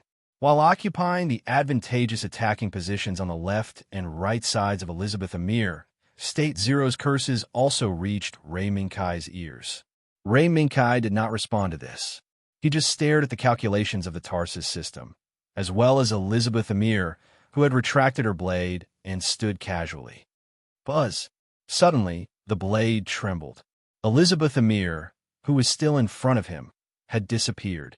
However, this scene had long been foreseen by the Tarsus system. Lancelot, sword of the king's body, moved half a meter to the left and avoided the blade that was slashing down from the void. At the same time, the azure sword edge came crashing down from above the sword edge. Boom! The sword light slashed down. The huge power directly forced out the biological body hidden in the darkness. The power was so strong that it even made Ray Minkai, Melissa Mao, and Sosuke Xiangliang groan in pain. 222. The blue lightning succeeded in its attack and retreated decisively, leaving an excellent shooting window. In the tongues of fire of different lengths, Melissa Mao and Sosuke Xiangliang did not hesitate to pour all the ammunition carried by their beloved machine at the other party. Bang! Bang! Bang! However, a shocking scene happened.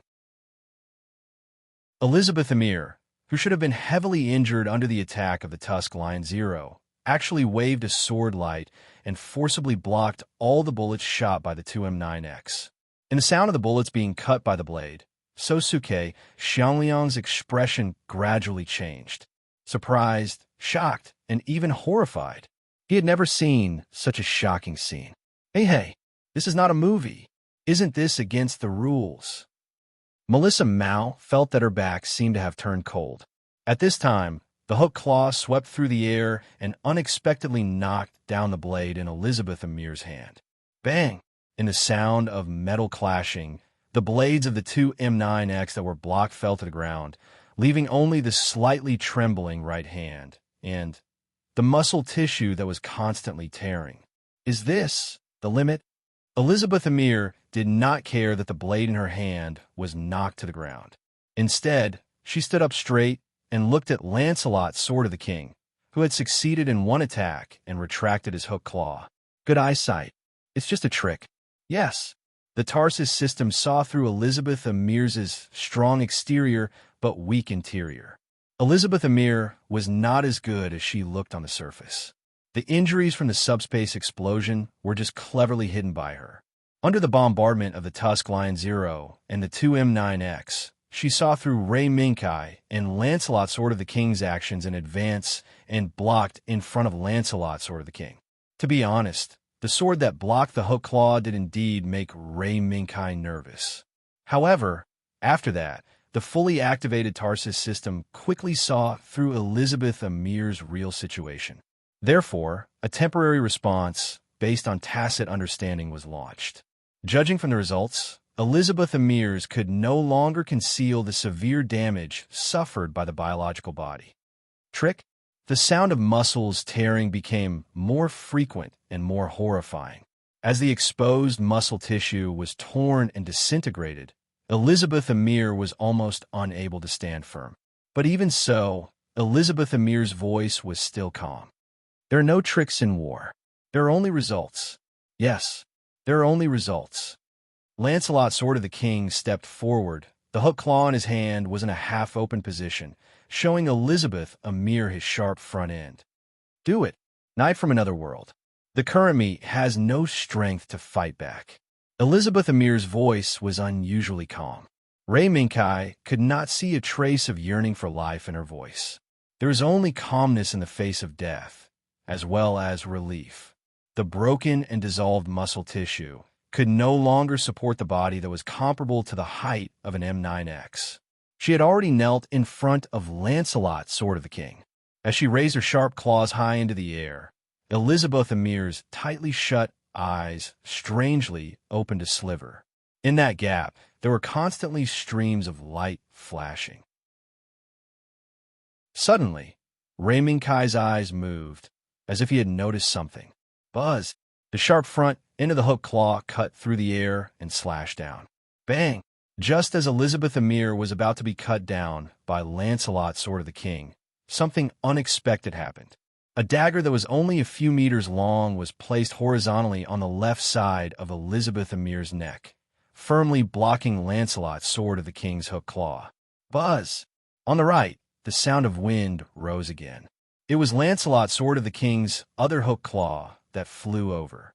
In the cold light, the figure that held the dagger and saved Elizabeth Emir strangely disappeared, as if Lancelot, Sword of the King's attack was not blocked at all. Unpleasant laughter quietly sounded, echoing in this underground space.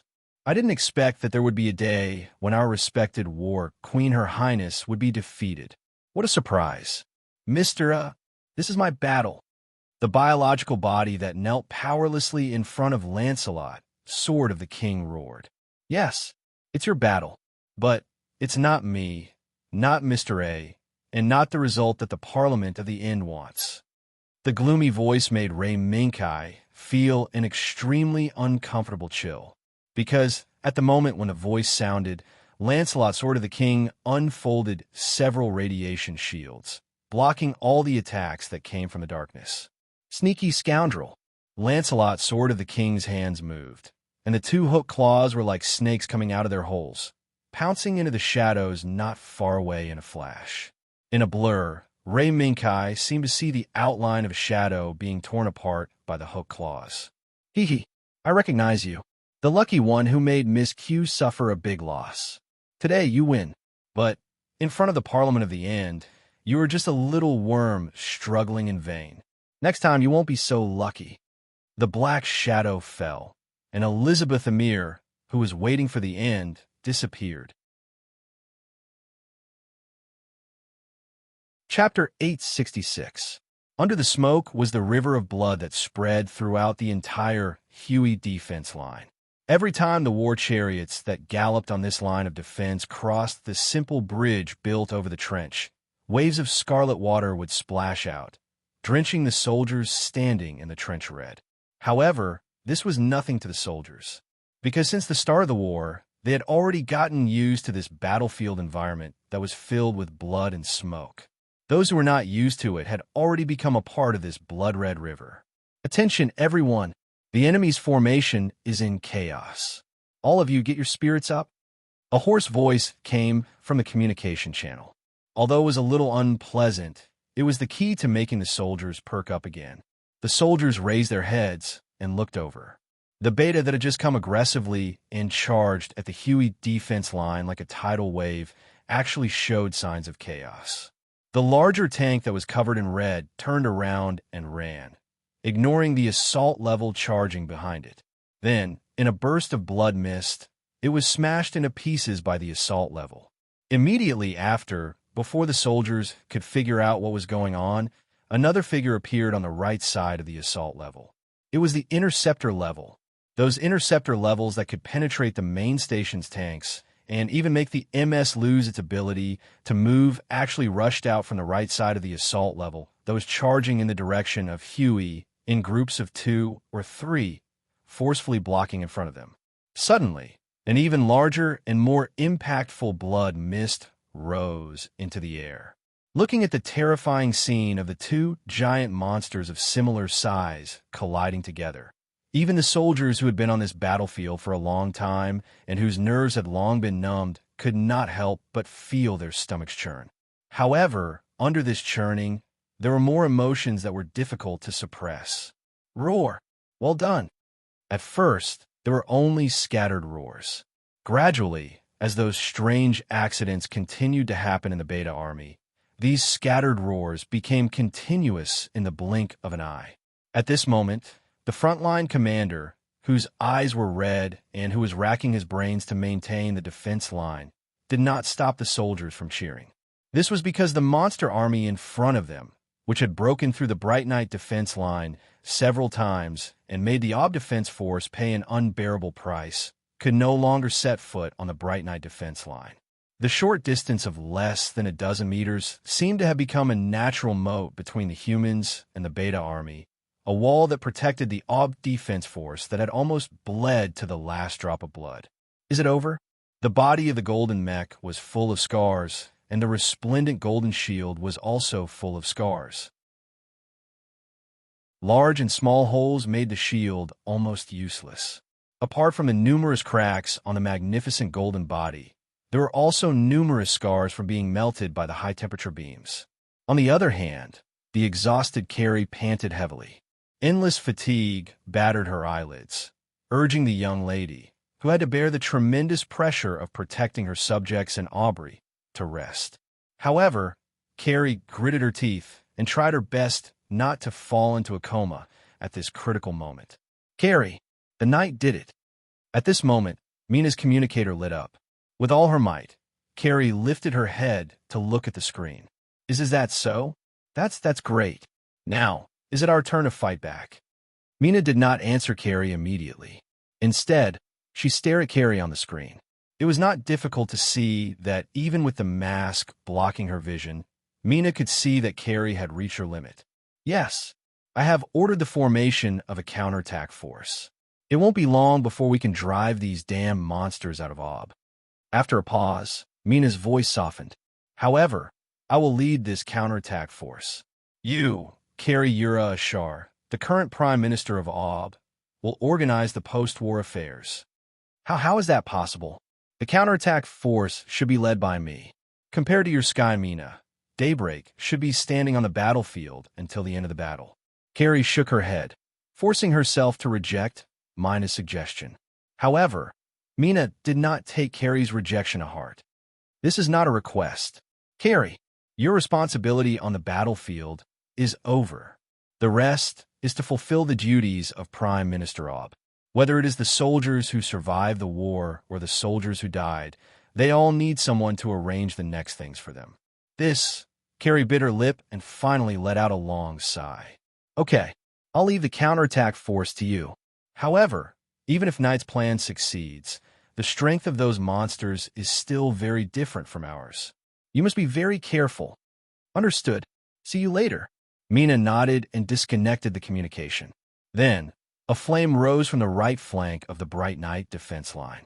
After hovering in the sky, it led more and more light spots rising from the bright night defense line into the already chaotic Beta army, like an arrow leaving the bow. Humans. Their counterattack had begun. Under the bright sunlight, there was dust floating in the air, refracting the light. Amidst a soft mechanical hum, 3 steel silhouettes walked out of the shadows, standing amidst the sunlight that scattered from a shattered dome. It should be at least a kilometer high, right? With M9X's ability, I'm afraid it will have to turn back. Looking at the broken dome on the screen that seemed unreachable, Melissa Mouse shook her head. If we can use the power of the Lambda Drive system, maybe M9X can fly up. But now, Xiangliang Susuke estimated in his heart and finally gave up the idea of trying to rely on the power of the Lambda Drive system to fly up. So, the two of them set their eyes on Lancelot King's sword in front of them. In this temporary team, the only body with the ability to fly independently was Lancelot King's sword. How much ammunition do you have left? Lei Mingkai raised his head and looked at the broken dome. The ammunition for the long-range weapons has been used up. Only the combat daggers and steel stakes are left. Well, the operation of the Lambda Drive system is still stable. Same. Melissa Mao and Xiangliang Sosuke were in the same situation. They had used up all their ammunition in the battle just now. Is that so? Then, Yura's 2 and Yura's 7 turn back. If you can, you might as well familiarize yourself with the use of the Lambda Drive system. After all, compared to limited ammunition, the power of the Lambda Drive system is more reliable sometimes. Melissa Mao and Xiangliang Sosuke looked at each other and responded in unison. Understood. Light and shadow flashed, and the moment a white flash rushed up to the broken dome, White Cat State Zero withdrew its gaze from below. Don't you want me to stay and watch them? No, there's no need for that. Ray Mingkai shook his head and changed the topic. Did you remember what happened just now? White Cat State Zero narrowed its eyes when it heard that. In the next second, a projection screen lit up in front of Ray Mingkai's eyes. On it was the moment when Elizabeth Emirs was about to be killed by Lancelot King's sword. Although the whole process was less than 2 seconds, the light that flashed under his slightly open eyes was so eye-catching and so attention-grabbing. Then, without waiting for Ray Mingkai to speak, the image changed again. In the blink of an eye, the projection screen was divided into several images, constantly replaying the moment when the light flashed. It's here. White Cat State Zero waved its paw slightly, pausing a certain image at the moment when the light flashed.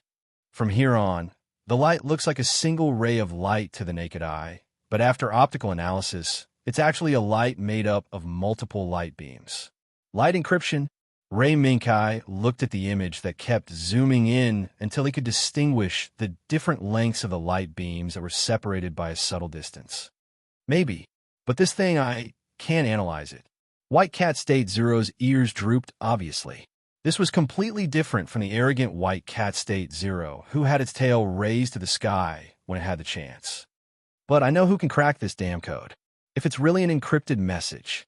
The depression quickly disappeared from White Cat State Zero, and it immediately turned back into the fierce little white cat that was baring its fangs and brandishing its claws. Sharon? Ray Mingkai immediately thought of his AI girl. But White Cat State Zero curled its lips and disagreed. Sharon might be able to, but this is not an encrypted message in the ordinary sense. With Sharon's current database, can she crack it in a short time? It had to be said that White Cat State Zero was telling the truth. Even if Sharon's database had integrated 2 or even 3 worlds' data, when it came to information that was beyond the knowledge of the current world, it would still be difficult. Then, there was only one choice left. Looks like I'll have to trouble the sisters again. White Cat State Zero shook its head, then packaged the message and sent it back through the Britannia Empire's special encrypted channel. It believed that there would be a response soon. What was left was to wrap things up. As a brainiac, Elizabeth Emirs had been defeated. After losing their brainiac, the Beta army that wreaked havoc on Aubrey's land was nothing more than a pile of loose sand. At this time, what they had to do was nothing more than harvest. Under the sun, Lancelot King's sword unfolded its brilliant light wings and drew a straight flight path in the air. It turned sharply and plunged into the chaotic Beta army below in an incomparably barbaric manner, stirring up layers of bloody waves, guiding the counterattack, led by Mina, to break through the Beta army and converge with them. In this war between Aubrey and the Beta army, the humans had finally ushered in the victory. Chapter 867. The war that forced Aubrey into a desperate situation was over. Facing the scattered sunlight, standing in the slowly flowing red stream, for a long time, Aubrey's soldiers, who had gathered the last of Aubrey's armored forces and MS's counterattack force, suddenly seemed to have lost all their strength. They let the guns in their hands, which were already riddled with scars and had boiling hot muzzles, fall into the stream, stirring up bursts of hot and pungent mist. Gradually. What fell into the stream were not only guns, but also soldiers who could no longer muster up their strength and could only lie limp on the ground, allowing the red stream to flow past their bodies. Victory, victory, victory!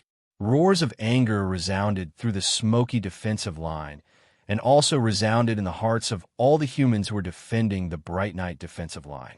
Amidst the roars of joy, there were also uncontrollable sobs when the moment of victory arrived. Around the soldiers who had persevered until this moment, there are also more heroes who had paid the price of their lives for this moment. In the bridge of the son of Dan's slave, Teresa stood up and looked at the bodies of the heroes floating in the blood-colored stream. She raised her hand and saluted. Under her leadership, all the personnel on the bridge did the same. As the party that had fought with the Beta, they knew how difficult it was to persevere under the attack of the boundless Beta army.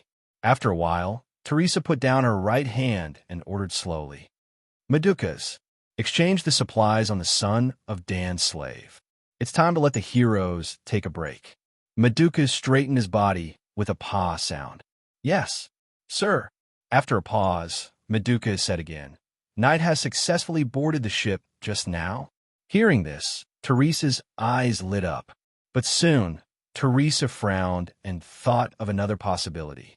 According to the plan, Knight should be responsible for clearing out the remaining enemies around the Bright Night defensive line.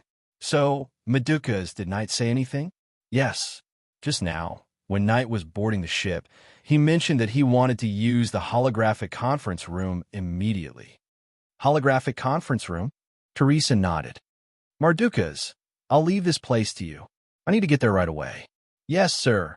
When the son of Danu was being modified, he had used the original holographic conference room to make it into a conference room that could directly communicate with the central hub of the Britannia Empire.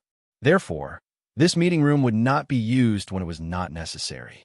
Moreover, only 3 of the sons of Dan's slave could use this meeting room: Teresa, Richard Mardukas, and Ray Minkai. Teresa quickly arrived at the door of the conference room as she hypothesized various scenarios and came up with countermeasures. Ray Minkai was already standing at the door, waiting for Teresa's arrival. Teresa looked up at Ray Minkai. It wasn't hard to notice that Ray Minkai's face was tired, but his eyes were unusually bright. "I'm sorry, Teresa. I didn't inform you in advance and came here without permission." Teresa shook her head and smiled. "No, I think this is the moment of urgency. Isn't that so?" Teresa's little head was always very smart. Although Ray Minkai did not reveal anything, Teresa had already guessed what was going to happen next. "Well, it's not that urgent, but it's something that needs to be dealt with immediately. Come, Captain Teresa, please." A luxurious purple dress, golden curly hair, a beautiful and serious girl stood under the blue sky, slowly recounting her experience. Elizabeth Sainamiles. Her hometown was a huge empire on an unknown planet. She was the first princess of this huge empire, and at the same time, the first heir to the throne. Since she was born, the glory of the empire had gathered on her body, protecting her as she grew up. Under this glory, the first princess did not disappoint the empire and did not disappoint the expectations of hundreds of millions of people. At the age of 16, she led a side army and took down 3 enemy cities in a row, shocking the world with a single feat. Since then, she led the morale of the Empire's army to war for 10 years and completely controlled the entire central continent in the palm of the Empire. The first princess of the Empire, Elizabeth St. Amos, was called the War Princess by the Empire's people and was even given the name Saint. At that moment, her glory was so dazzling and so admirable. It was not hard to imagine. In the near future, when the old emperor handed over the throne to the War Princess who was given the name Saint, the Empire would once again step onto a new level. Because, with the efforts of the Imperial Observatory and the Central Science and Technology Center, the empire that completely controlled the central continent could finally reach out and touch the vast and boundless void above their heads. According to the legends passed down from ancient times, that was the domain of God, bathed in the endless glory brought by the War Princess. The Empire's people who imagined that when the Empire was promoted to a divine nation in the future, they would also be promoted to the people of God. Under this dazzling glory, the Empire collapsed. In the blink of an eye, the Empire that had dominated the entire central continent had collapsed. No one could react in time. No one could have predicted it either. Whether it was the important figures in the imperial court, the citizens strolling on the city streets, or the diligent farmers stepping on the fields, no one could have imagined that the powerful empire would fall apart and shatter into pieces one day. And at the center of this collapse was the key figure who was supposed to lead the empire into the domain of God, the first princess of the empire, Elizabeth St. Amos.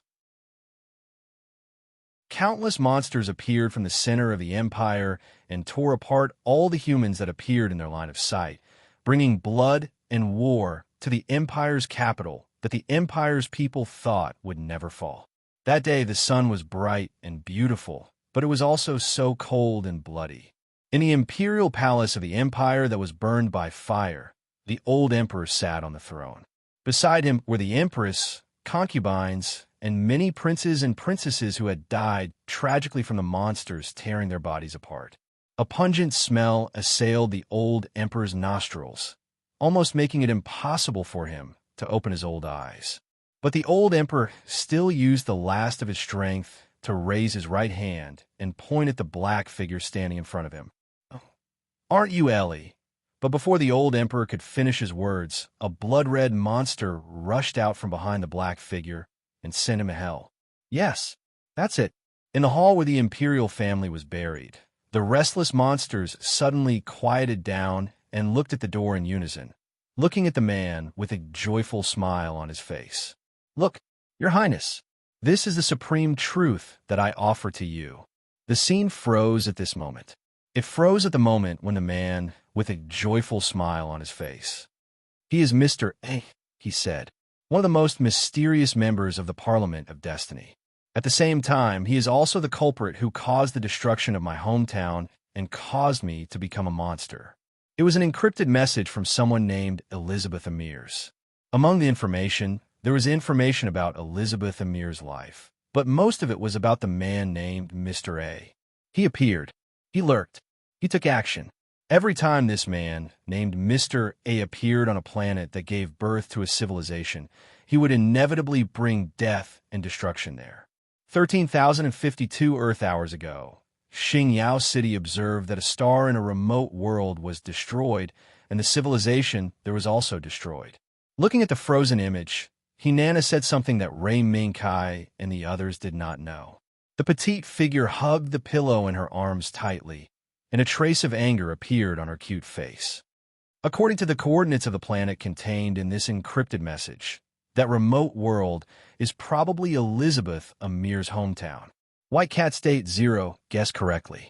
Deciphering this encrypted message was not difficult for Hinana at all. It only took a little time for Hinana to decipher and recompile all the encrypted messages. After Hinana finished speaking, the meeting room quieted down. Only the holographic image that would occasionally shake due to signal problems was left.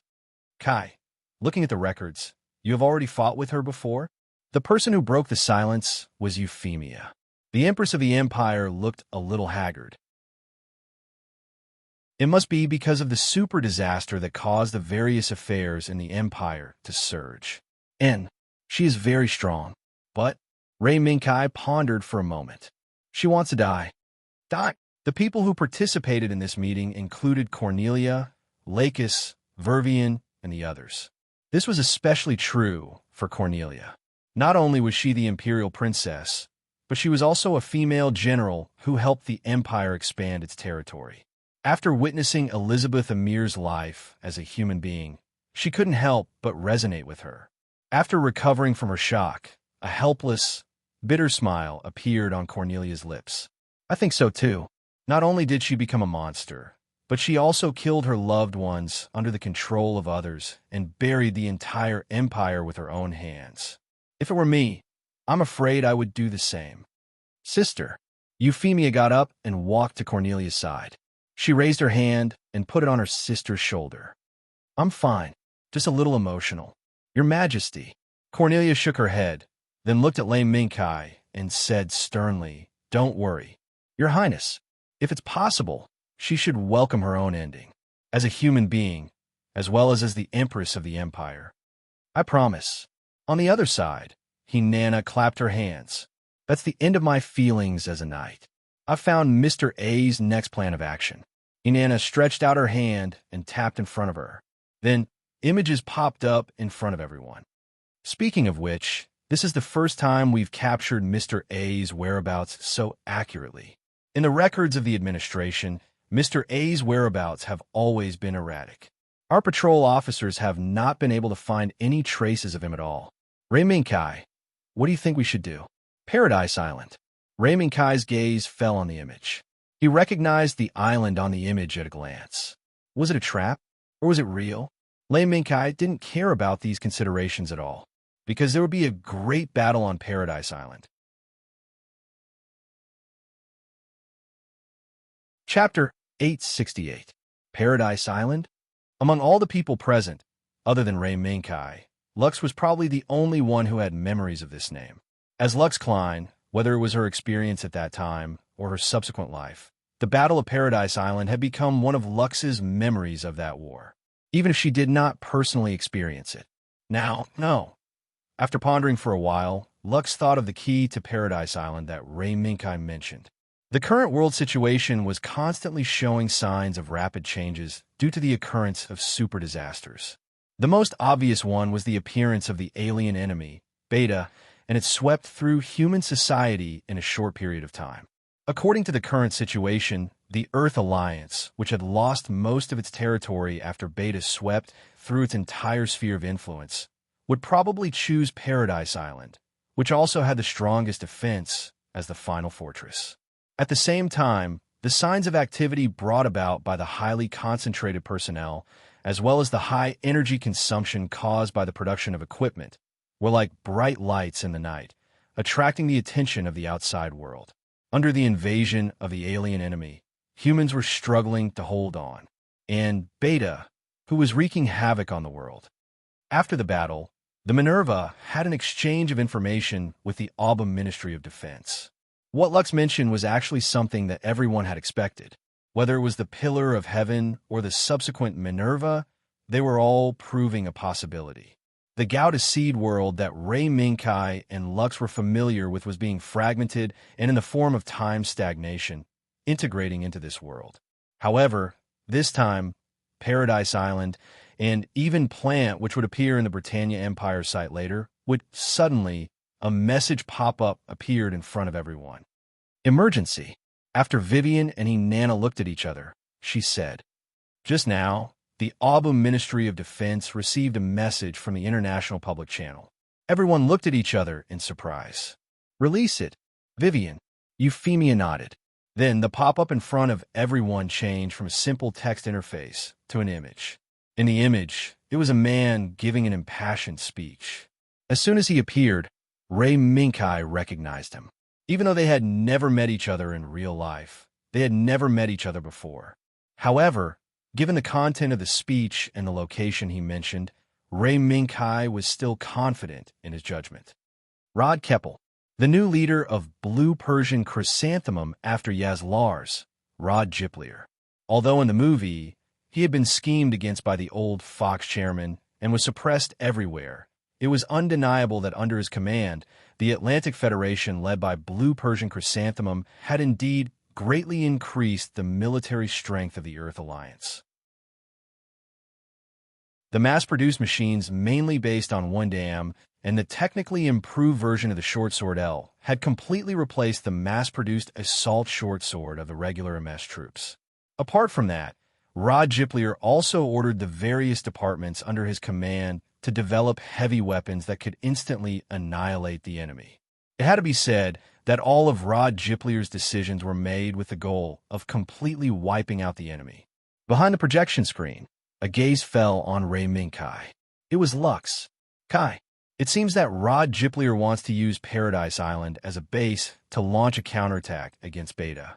The video displayed on the screen was of many MS troops with Wundam, Short Sword L, and even a mass-produced GT-707E Forbidden Vortex. Behind these neatly arranged MS troops, there was a huge steel figure that could not be seen clearly with a single lens. The huge and pitch-black figure looked particularly mysterious and oppressive against the backdrop of many MS troops. Destroy Gouda. Although he could not see the entire figure clearly, Ray Minkai immediately recognized the true body of the huge figure. I have to say that Rod Jiplier does have the confidence to do so. With the ability to destroy Gouda, Paradise Island did indeed have the confidence to compete with Beta several times, as long as Rod Jiplier did not make any mistakes. From the video, this so-called Paradise Island base is indeed qualified to resist Beta's attack. But the number of Beta is always a threat. As one of the commanders who had participated in many attacks against Beta and resisted Beta's attack, Teresa had long realized that it was unrealistic to simply kill the number of Beta troops. There is only one way to completely solve the threat of Beta from beginning to end. Only by investing all manpower and material resources and using all means to destroy Hive could the threat of Beta be solved at the root. In Paradise Island, in Teresa's opinion, it did not seem to have the ability. After all, from Rod Jiplier's impassioned speech, Teresa did not hear any substantive strategy to resist Beta's attack other than the words used to boost morale and inspire emotions. Not every force can find Beta's Hive base in a short period of time like us and decisively throw in the sharp knife force to destroy it. As one of the two major figures in control of the Empire's entire army, Cornelia was very clear about the offensive strategy adopted by Ray Minkai in resisting Beta's attacks. Do you need support? The Empire's side is already free. Listening to everyone's discussion, Euphemia looked at Ray Minkai. No, not for the time being. After all, the Minerva is also here. It's better to be safe on the Empire's side.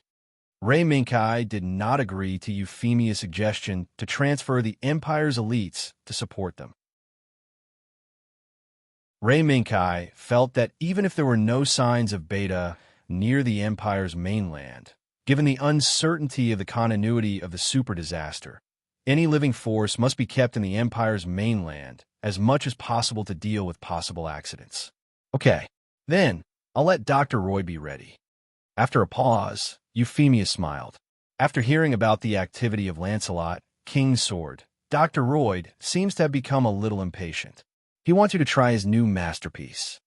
New masterpiece? Is it a new body? Ray Minkai blinked, a little surprised. Ever since Roy became addicted to Copperfield, it seemed that new design inspiration was born every moment. Ray Minkai had heard about Roy constantly proposing new ideas and commanding his subordinates to develop them.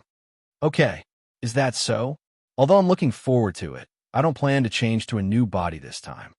Then, I'll let Avalon stand by above Paradise Island. Euphemia's smile was warm and moving. However, behind that smile, there was an emperor's majesty that could not be refused. Ray Minkai acquiesced to Euphemia's arrangement.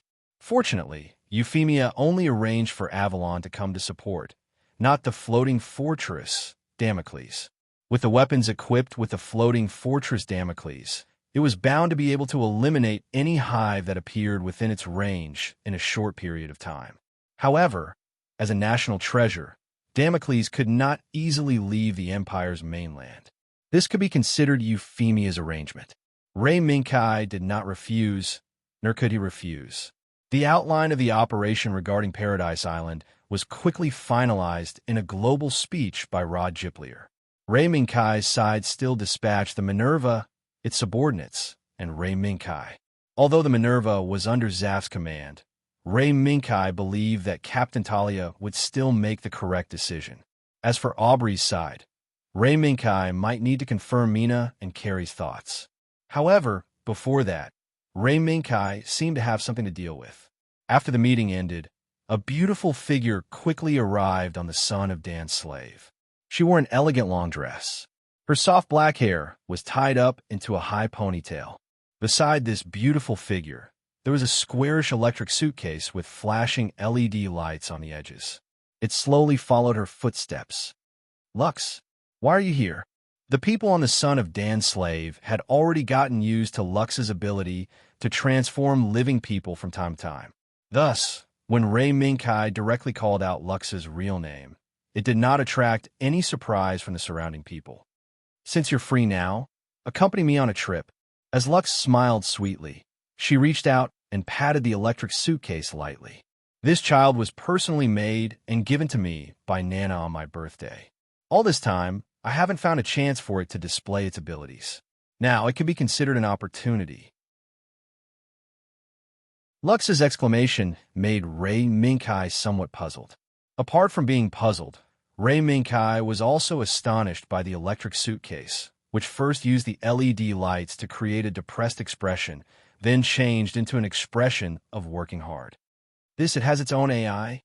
As soon as he finished speaking, the electric suitcase left Lux's side with a slight buzzing sound and came to Ray Minkai's side. It gave him a hello emoticon. "Nice to meet you. The princess's guardian knight.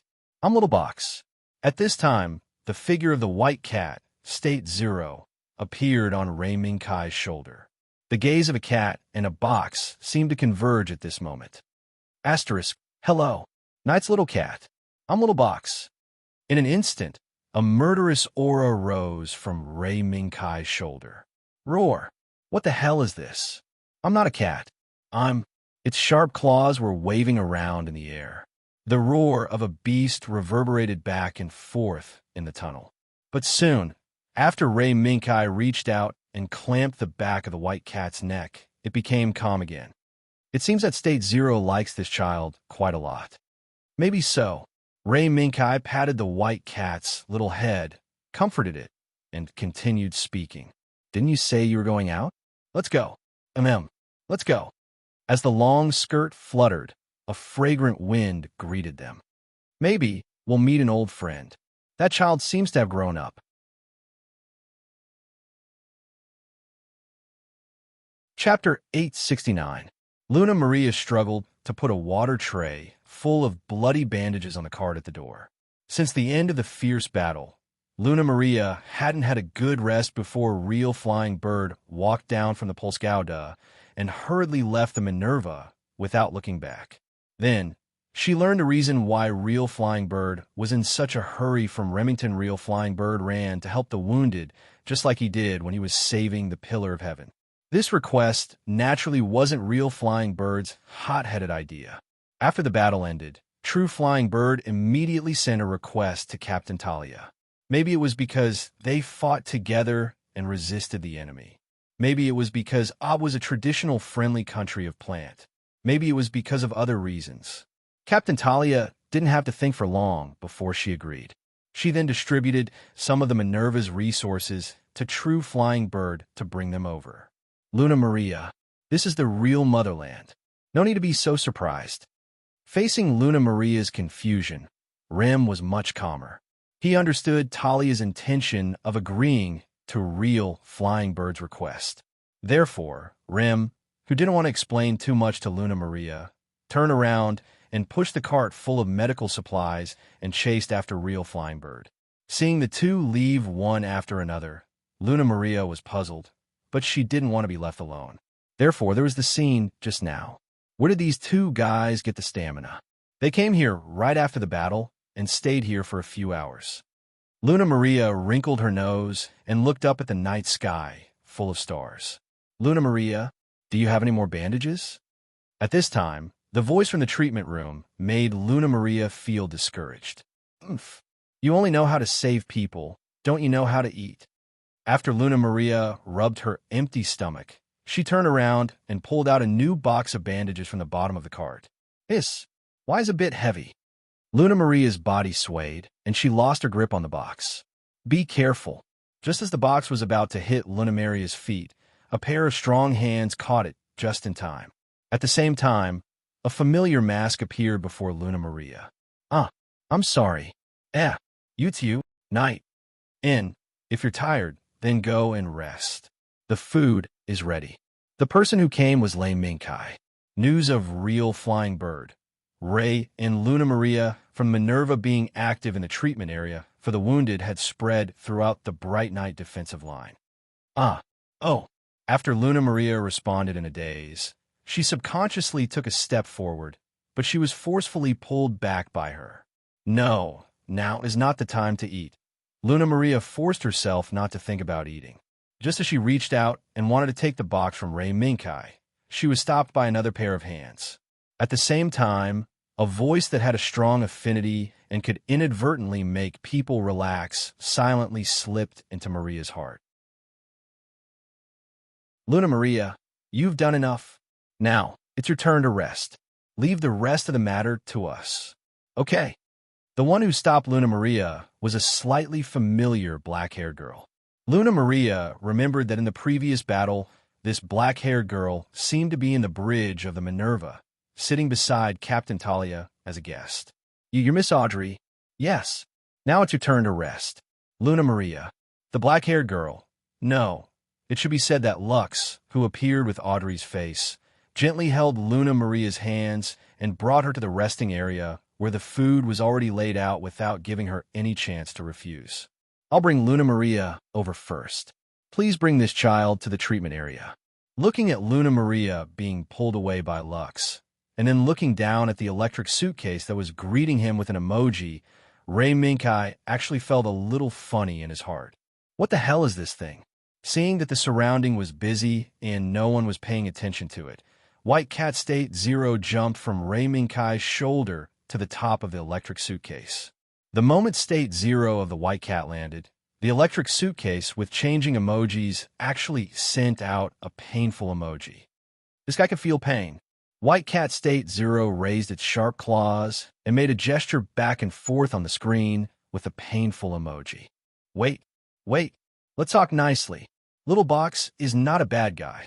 After the conversation screen flashed a few times, a begging emoji appeared. This made White Cat State Zero grind its teeth and finally gave up the idea of testing the electric suitcase. Ray Minkai, who was beside him, shook his head slightly. Let's go. Your name is Little Box, right? You should know what Audrey wants to do later, right? As soon as Ray Minkai finished speaking, the electric suitcase named Little Box immediately displayed an awesome emoji. Of course, I was created by Master Nana. Because of this, thinking of Inanna's miraculous Kanglen technology, Ray Minkai decided not to delve deeper into Little Box's abilities. After all, Ray Minkai had seen and experienced the even more exaggerated power of the Hedron shield. Lifting the suitcase, he strode forward to the door of the treatment area and pushed it open. A burst of nervous and busy sounds suddenly came from the front. Luna Maria, beside the door, a figure flashed over. Before Ray Minkai could speak, the figure nimbly snatched the suitcase from Ray Minkai's hands, lifted the suitcase without looking back, and ran towards the depths of the treatment area. In the tense atmosphere, even the young man's exhortation could be heard. Luna Maria, this suitcase is not enough. Go and see if there are any other bandages.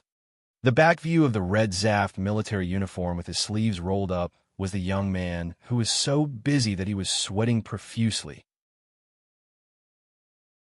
On both sides of the passage he walked through, there were many Audrey soldiers with blood-stained bandages all over their bodies.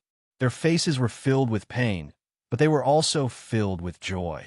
The pain came from the injuries on their bodies. The joy came from the fact that they finally won the invasion that almost caused Audrey to fall into eternal damnation. Night? What are you doing here? Just as Ray Minkai was sizing up the surrounding situation, Ray's voice came from the side. Turning around, Ray Minkai saw the blond young man who had changed into a white coat. Ray, seems like you're adapting well to the situation here. Compared to the real flying bird, who didn't even change into a military uniform and directly treated the wounded, Ray was much calmer. Ray Minkai could even see that the hem of Ray's white coat was stained with a few small bloodstains. Knight, I'm sorry. It's just that after this war, most of the wounded who can be accommodated here are mostly external injuries. The battlefield first aid course I learned before just happened to come in handy. Ray's face seemed a little pale, but Ray Minkai could see the brilliance in his eyes. Is that so? Ray, you don't have to be too humble. After all, you're saving lives and saving their tomorrow. Ray Minkai pointed to the wounded on the hospital beds behind Ray. It wasn't hard to tell from the way the wounded secretly looked over here that Ray must be the one who personally treated them, right? Of course. There was an even more important point. Even the nurses shuttling back and forth among the wounded were secretly sizing them up. Ray Minkai, who was very self-aware, naturally didn't think that those little nurses were looking at him. Their target must be the handsome young man with long blonde hair, a handsome face, and a hint of melancholy between his eyebrows. Reza Bear. Suddenly, a burst of noise came from the depths of the passage where the real flying bird left, causing the wounded around to turn their heads to look. Ray, go do your work. Okay. Then, Ray Minkai reached out and patted the electric suitcase beside him. According to Audrey's idea, what should you do now? Of course, start working. After a line of words was written, the electric suitcase, named Small Suitcase, unfolded, its true form hidden in the ordinary appearance of the electric suitcase. Buzz, buzz. A burst of inaudible buzzing sounded. Palm-sized, triangular drones rose from the unfolded electric suitcase one after another, gliding over the wounded's head in groups of 2 or 3, flying in the direction of the commotion. The flight trajectory, dragged by the glimmering light, like breathing, attracted the attention of the surrounding wounded. It seems that it was right to bring this child here. Ray Minkai listened to the voice from behind and was a little surprised. Medical drones? And you can say that. Of course. That's just one of Small Suitcase's abilities. The black-haired girl passed by Ray Minkai and took the lead to the passage where the commotion came from. Her voice still lingered in the air. Small Suitcase's original name is the Multifunctional Integrated Tactical Music Support AI. It sounds very powerful, right? It's indeed a little powerful. The black-haired girl smiled and waved her hands gently. The second batch of drones that took off swarmed over and began to scan the wounds of the surrounding wounded in coordination with the black-haired girl's movements. Then, beams of healing light were aimed at the wounds, and Lux's voice was transmitted to Lei Minkai's ears. According to the administration's latest research, the singing of some singers seems to be able to enhance the recovery speed of human injuries with the help of special equipment. And I seem to be one of these singers. As soon as her voice fell, the singing started. Chapter 870. The sun set and the moon rose. When the pure, white moonlight shone on the table, it was already time for Carrie to work for several hours after returning from the intense battlefield. Just as Mina had said, whether it was the soldiers who had died in battle or the soldiers who had survived, they urgently needed someone to arrange a place for them to go.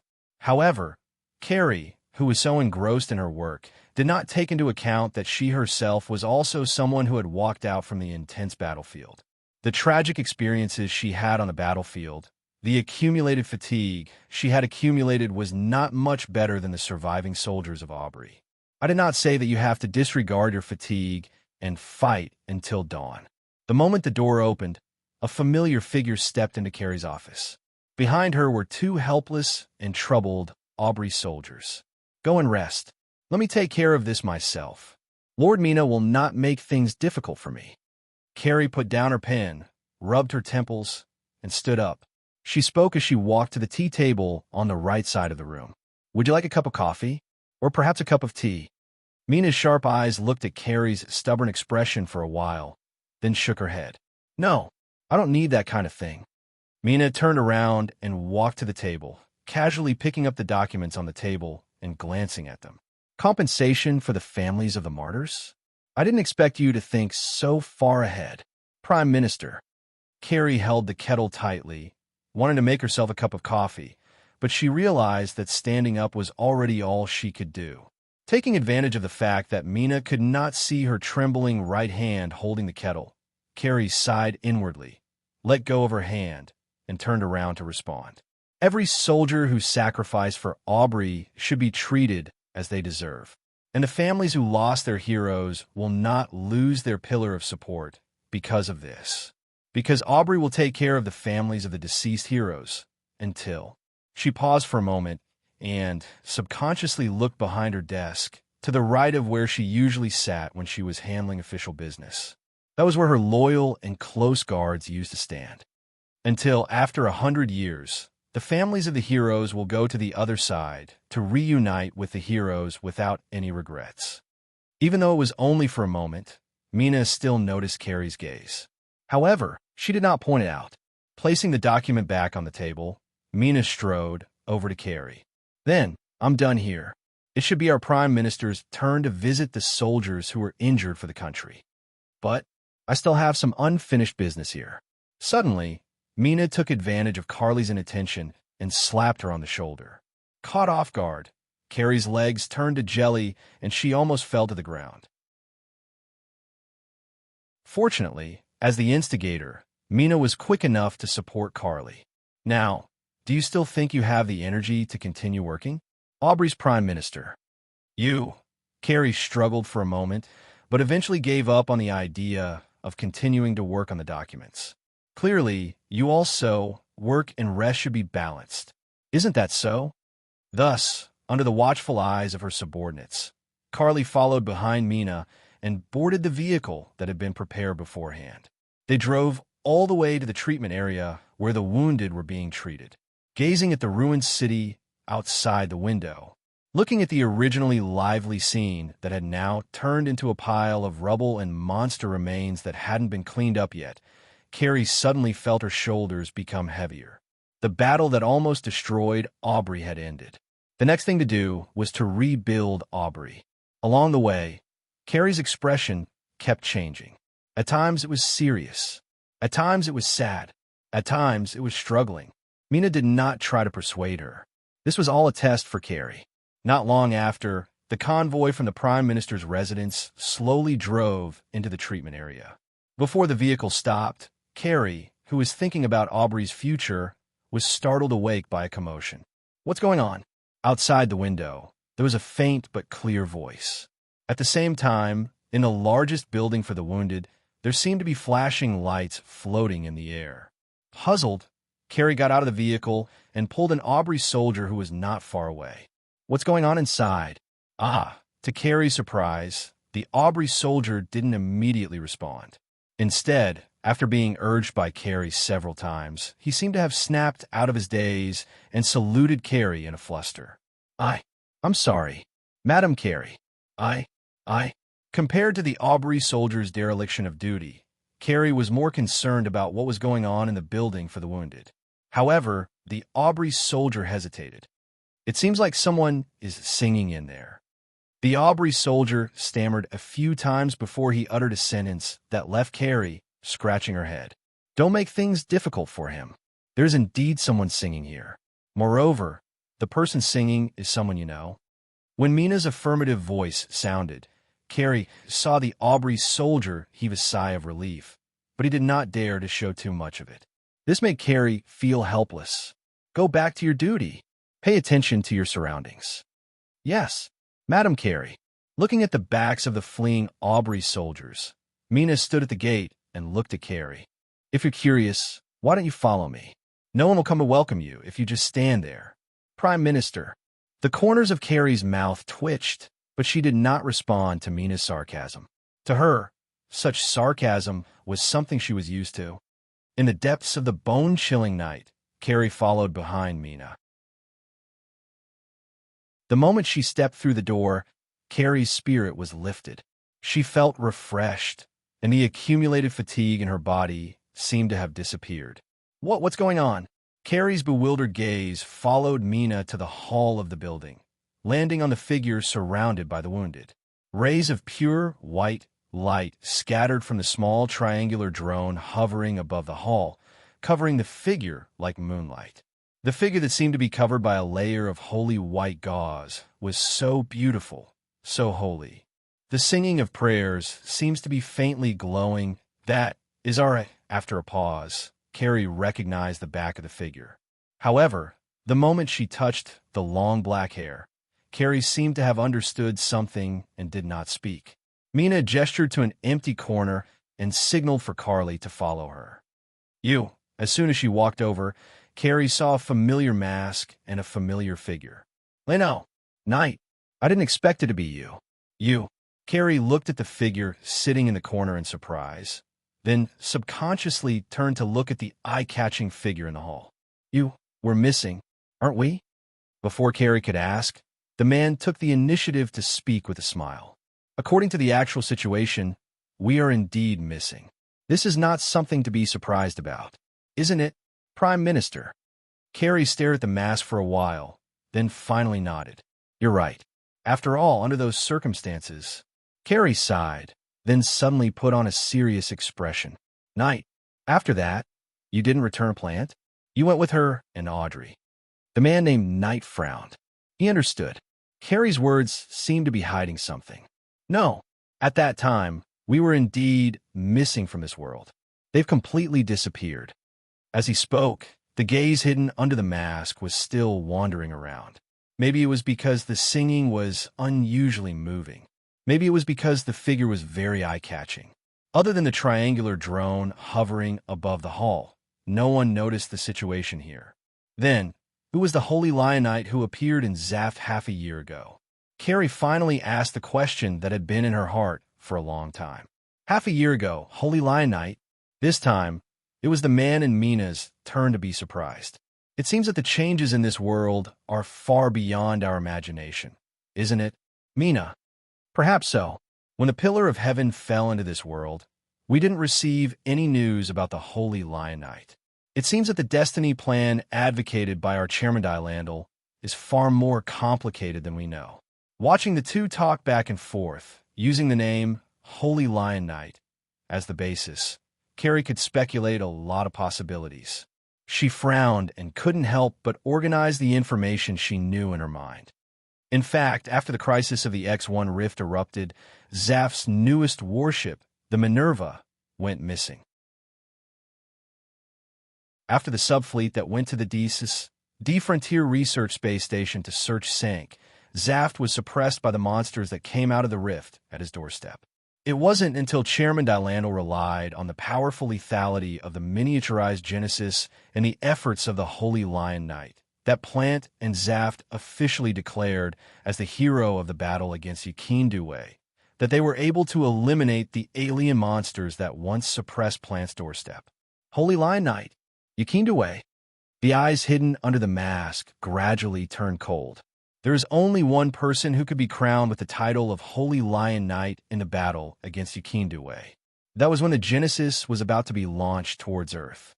The pilot who piloted the Freedom Gouda and then used unknown means to summon a pure white steel lion to destroy the Genesis in one fell swoop. Ray Minkai. If that person is the so-called Holy Lion Knight, then who am I? The mask was slowly taken off, revealing the true face hidden behind it to Carrie.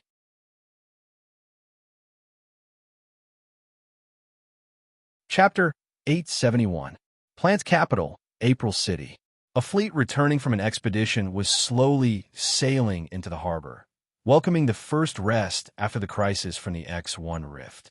This fleet had been hastily formed at the time of the crisis to risk destruction in a difficult expedition. In the end, it had become the first fleet in the entire Zaft army in a life-and-death crisis. A first fleet led by the Holy Lion Knight.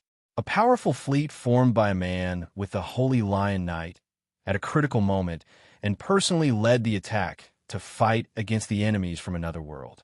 In order to welcome the return of this illustrious fleet, the logistics personnel, who had already made all the preparations, immediately took action the moment the battleship was completely fixed at the harbor berth. Battleship maintenance personnel, material supply personnel, the medical class swarmed over, but they started all their work in an orderly manner. Looks like we can take a breather this time. Looking at the busy scene, a man standing at the port dispatch center heaved a sigh of relief. What are you talking about? Now is not the time to relax. Diego, those disgusting monsters might come over to attack plant at any time. The man with silver shoulder-length hair grabbed his friend's collar and loudly scolded him. That angry expression did not make his friend retreat half a step, because he knew that the seemingly angry man with short silver hair in front of him was just being difficult. All right, can't I be wrong? You talk. But in fact, the First Fleet is the great hero who cleared out the enemies in the universe around PLNT, isn't it? Diego skillfully comforted his best friend in a few moves, as if he was comforting an angry cat. Oomph. Who cares about that bastard? If we were to participate, we would be able to do the same. Although his hair had been smoothed out, the awkwardness was still there. However, this awkwardness was directed at someone. Yo, you talk, Diego. You guys are here too. At this moment, a familiar voice sounded. The two of them turned around. Isaac raised his eyebrows, his head tilted 45 degrees, and said with slight disdain, "What a joke." "Oh, what? Our instructor didn't train rookies in the training camp, but came here instead? Could it be that you've mustered the courage to come back and fight?" The man didn't care much about why Zach's sarcastic remarks, because after getting along with Isaac for a long time, he already knew that Isaac only had sharp tongue. "Yitzhak, what are you talking about?" Knowing was knowing, but every time he performed the same bridge like this, Diego, who was a bystander, was helpless. "Nigal, are you on leave today?" Due to the crisis of the X1 crack, the entire Zaft army canceled their vacation and entered a state of emergency. They were prepared to enter the battlefield at any time and fight against the otherworldly monsters. Therefore, during this period of time, the Zaft soldiers shuttling through the streets and alleys of Plant had become the scenery of Plant. Only after Diego said this did Zach realize that his friend in front of him had actually changed out of his Zaft uniform and changed into casual clothes. Nigal, you left Zaft." In an instant, Isaac blurted out what he thought was the answer. "Hey, Yitzhak, calm down." Diego saw this and pulled Yitzhak, who was about to explode, on the spot. "Nigal, who are you going to pick up?" In the end, Diego's gaze was sharp, and he immediately saw through Nigal's purpose. Nigal smiled and pointed to the floor-to-ceiling window behind Yitzhak and Diego. "Under the orders of the speaker, I have come to welcome my friends who have returned home. First Fleet, flagship, Lion of Victory." Under the gazes of many people, the group walked down from the battleship. Among the group of people, the most eye-catching one was the man who walked to the front and had most of his face covered by a mask. He was wearing a fitting white, Zaft military uniform. He took standard steps and stepped onto the land he protected. "Welcome back, our hero." As soon as they saw the White Knight walk down the trestle, the Department of Defense, who had been waiting for a long time, took the initiative to step forward. "Thank you for your hard work, Holy Lion Knight. I am Les Artis, Commissioner of the Department of Defense." The man in the purple uniform was the first to raise his hand and salute. "Thank you for your hard work." The white-clothed knight returned the salute. "Holy Lion Knight, the First Fleet's resupply and rest plan has been arranged. In addition, the entire First Fleet will rest according to the rotation plan. I hope that everyone who returns victorious can have a good rest during this rare holiday." Les Artis glanced at the people lined up behind the white-clothed knight and said the next arrangements. "Please accept this arrangement. This is a decision made by the Department of Defense and even Speaker. The hastily formed First Fleet paid a great price to protect Plant. If after the First Fleet returns victorious, we, who are being protected, can't let the heroes who fight to protect us rest well, we will have no face to face all the Plant citizens who are always looking forward to the return of the heroes." "Yes." At this point, the white-clothed knight and his subordinates did not show any resistance. However, before disbanding on the spot, less artists stopped the white-clothed knight. "Holy Lion Knight, please come with me. The speaker hopes to see you as soon as possible." Hearing this, the white-clothed knight nodded and turned to face his subordinates. "Everyone, the battle that belongs to us at this stage has come to an end for the time being. Next, it is a rare rest time. I hope that everyone can adjust their states during this period of rest and face the next phase of the battle in 100% condition. Yes." Captain Kai. This scene also fell into the eyes of those who were interested. How impressive! Holy Lion Knight. As the cold snort sounded, an extremely angry face appeared again.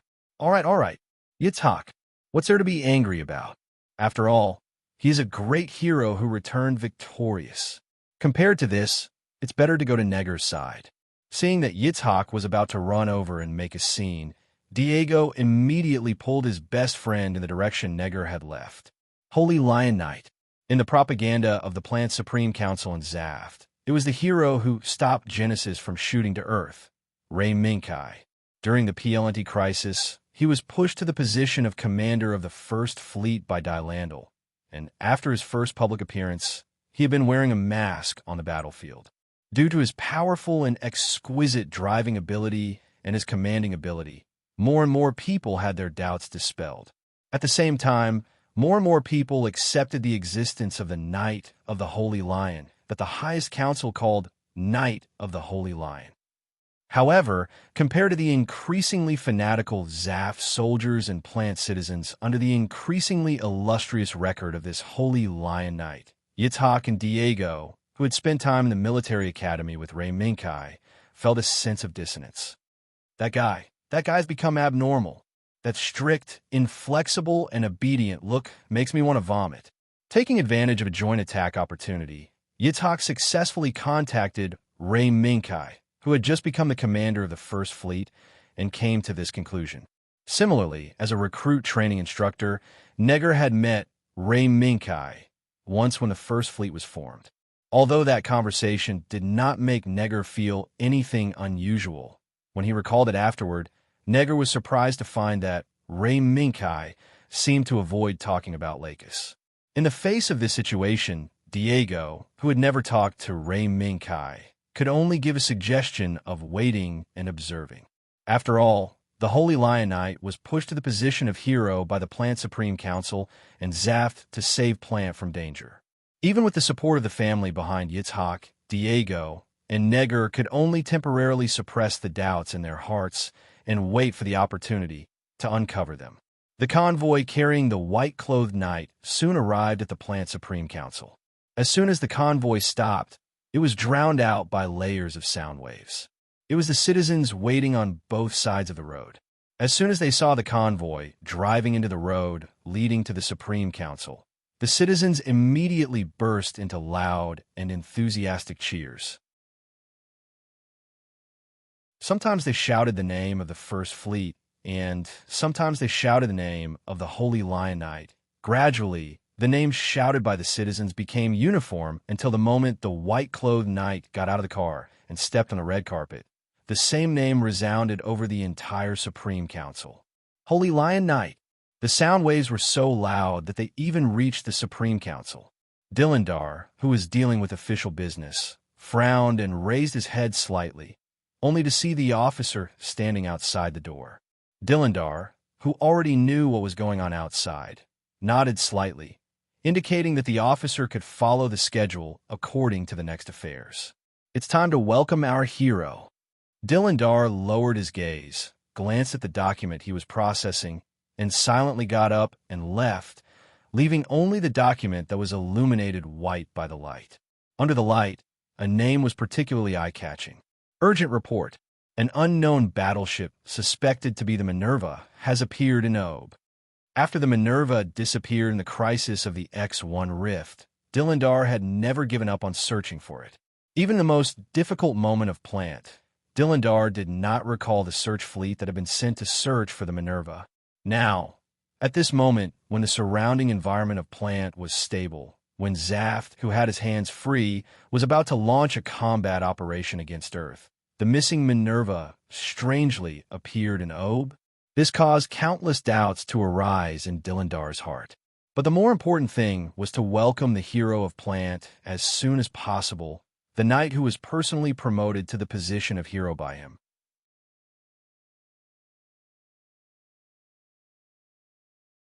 Chapter 872. Welcome back to our victorious hero. Leading the crowd, Dylandar personally welcomed the return of the Holy Lion Knight in the hall where the original Evidence-01 was placed. Speaker, thank you for your help. The St. Lion Knight stood still and saluted. It was done in one go, and it carried a sonorous and iron-blooded demeanor. It seems that our hero's demeanor is even better than before. Dylandar nodded in satisfaction. At the same time, he also signaled that the commissioner who led the Holy Lion Knight could leave. He stepped forward and patted the Holy Lion Knight on the shoulder. Thank you for your hard work. Kai, this is what I should do. There is no hard work. Speaker, in order to protect the people of Plant, I should go through fire and water. The Holy Lion Knight said in a methodical manner.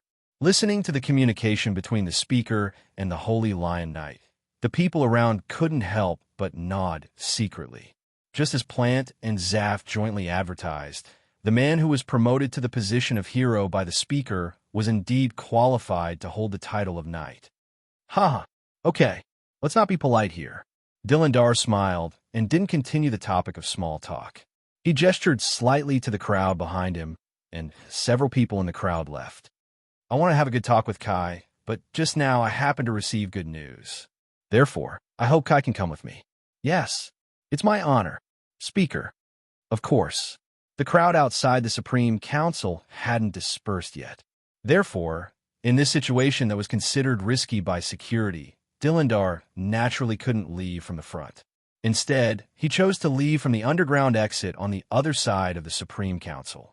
When the world outside the window changed from the gloomy underground garage to a bright city, Dylandar adjusted his sitting posture slightly and turned his head to look at the world outside the car. His gaze gradually focused on the huge orbital elevator standing in the middle of the city. Clouds lingered around it, making the orbital elevator, which was related to the operating artery of the entire satellite city, hazy and abnormal. The brilliance emitted by the elevators that rose and fell along the tracks seemed to come alive in this hazy cloud. It was sometimes bright and sometimes dim, like a small fish that stirred up ripples on the surface of the water. According to the weather schedule of April City, soon this satellite city would usher in a hazy drizzle. Kai. Now the security situation around Plant has been stabilized. In the colonial satellites far away, some civilians have also sent requests, hoping to migrate to Plant, or Zaft will send a fleet to support them. This is all thanks to you and the first fleet you led. Therefore, the Supreme Council has made a decision to evaluate and reward your contributions. Dylandar withdrew his gaze from the clouds that gradually became thicker and looked at the Holy Lion Knight sitting opposite him. I'm ashamed. This is not something I can't do alone. If possible, I hope the Supreme Council will pay more attention to the many soldiers who sacrificed to protect Plant. With his hands on his thighs and his back straight, the Holy Lion Knight didn't care about his own contributions. He only cared about the arrangements of his comrades who died in battle. Speaker. Dylandar nodded slightly and looked at the mask in front of him. Speak. Kai, in the hearts of the citizens of Plant, you are the guardian of Plant. Therefore, your voice and your words are the voice that our Supreme Council must listen to. The Holy Lion Knight didn't immediately respond to Dylandar's words that were almost a promise. Instead, like what Dylandar did just now, he looked back at the world outside the window and the city that was constantly flying by outside the window. On the way back, I heard some rumors. Dylandar put his hands together and put them on his abdomen as if he was listening. Now Plant is implementing a material rationing system that prioritizes the supply of combatants and their family members. The Holy Lion Knight paused, retracted his gaze, and looked at Dylandar.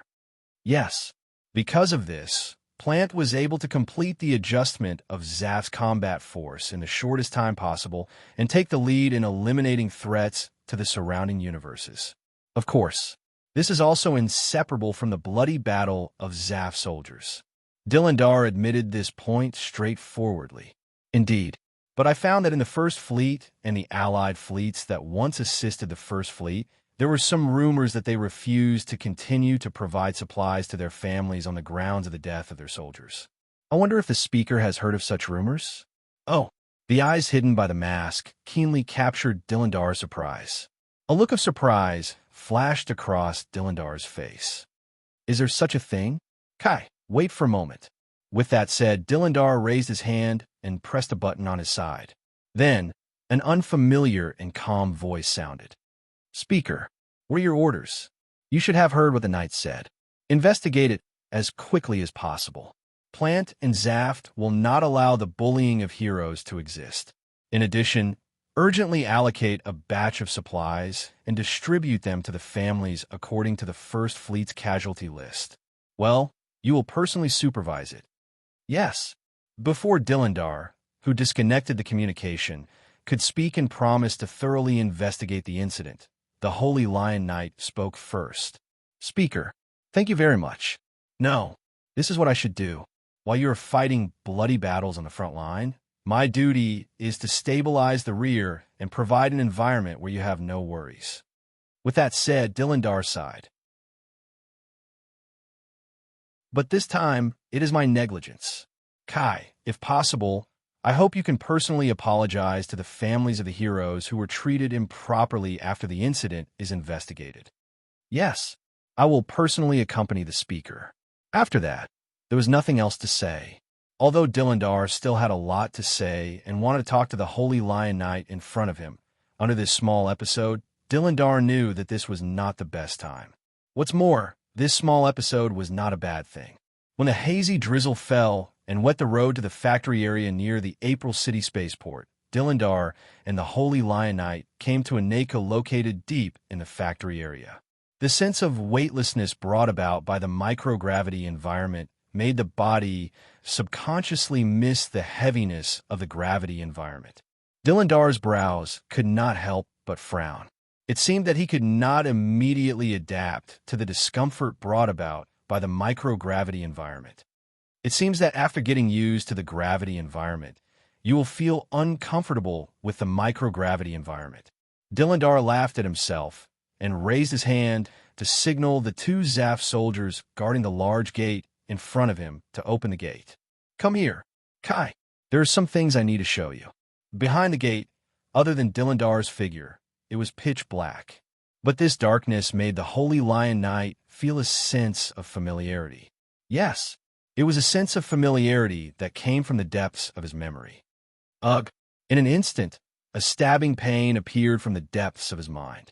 It was as if thunder from the ninth heaven had split open the fog. The moment the fog dispersed, a dazzling light also expelled the darkness behind Dilindar, revealing the truth behind the darkness. A dark gray steel body. Even in a folded state, it still looked like a pair of huge steel wings. This figure was unforgettable at first sight. The Holy Lion Knight called out its name. Frigauda? That's right. This was the legendary mech that became famous in the battle against Yakinduwe. At the same time, it was also the mech that completely blocked the attack of the Genesis. Frigauda. Speaker, I remember that the Frigauda was destroyed under the attack of the Genesis. Isn't that right? As the person involved, the Holy Lion Knight was very puzzled. Yes, this is not the Frigauda that appeared in the battle against Yakinduwe. It was an accidental discovery by Zaf's technical department when they were cleaning up the past documents. Dilindar smiled, and his eyes seemed to reveal a trace of pride. Of course, what was discovered at that time was only part of the design. In order to fully recover this group of incomplete design drawings, our technical department has invested a lot of manpower and material resources in order to succeed. Now that the First Fleet has returned victorious, we've finally been able to reappear this MS that is like the patron saint of mankind. Under the gaze of the Holy Lion Knight, Dilindar stretched out his finger and pointed at the dark gray steel giant. Knight, although your existence and your reputation have allowed Plant to survive the crisis, it's still not enough. But no matter how powerful your ability is, you are still only a human. Dilindar's gaze moved away from the steel giant and fell on the mask of the Holy Lion Knight. No matter how powerful a knight is, he always needs a sharp sword that can kill any strong enemy. And it is the latest crystallization of Plant and the cutting-edge technology in Zaf's hands. It is also the sharp sword that our highest council has entrusted to you. Sharp sword? Freegauda? The Holy Lion Knight was silent for a moment, then looked up again and met Dilindar's gaze. Speaker, this is no longer the Freegauda of the battle against Yakindue. If this is the expectation of the highest council, then I am more willing to call it the Guardian of Freedom. Guardian of Plant. Guardian of the freedom of all citizens. Gauda. Oh, Dilindar was a little surprised, but he smiled slightly. Is that so? Guardian of Freedom? Perhaps this is a very good name, and, at the same time, a good name that matches it. After a pause, Dilindar expressed again. This airframe is assigned to you. The naming is naturally up to you. K.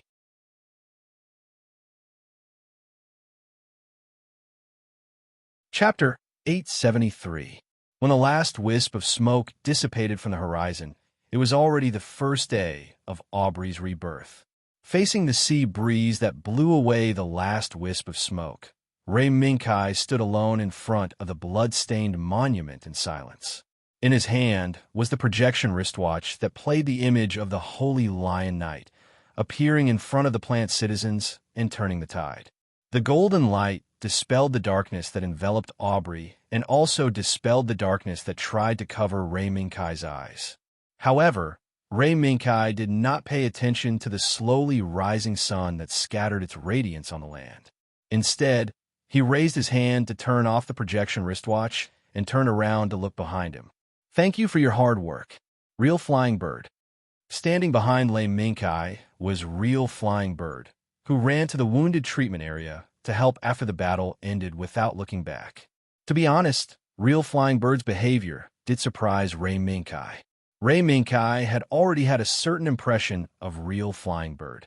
He really did not expect that the Real Flying Bird in front of him would be the reckless young man in his memory.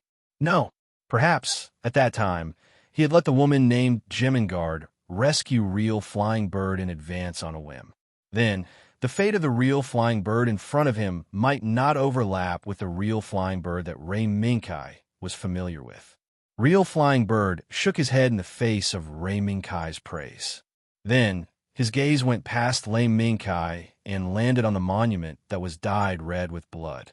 Under the brighter sunlight, the bloodstains on the monument became more and more eye-catching. It was as if it had just been stained. I heard that this was a monument built by Aubrey after the last war for the civilians who died in the war. Maybe. Ray Minkai nodded and looked at the messy environment around him. The lawn that should have been full of flowers was already full of potholes. In the tumbling soil, some black tissues, broken armor, and mud-covered bullet shells could even be seen. The small forest further away was also in pieces. There was a missing piece in the east and a piece in the west. There were traces of burning everywhere. It was conceivable that this was one of the most intense areas of battle in the previous defense battle. Real Flying Bird stepped forward silently and walked to Lei Minkai's side. At that moment, Ray Minkai saw Real Flying Bird holding a bouquet of flowers in his left hand. Judging from the mess around him, Real Flying Bird seemed to have put in a lot of effort to find this bouquet of flowers. I found this near the treatment area. Real Flying Bird squatted down, placed the flowers in front of the monument, and said, I didn't pay much attention to it during the battle. It wasn't until the battle was over that I realized that there wasn't a single decent flower here. That's just temporary. Not long in the future, flowers will still of the flowers of the past. Lei Minkai said slowly as he looked at Real Flying Bird's back.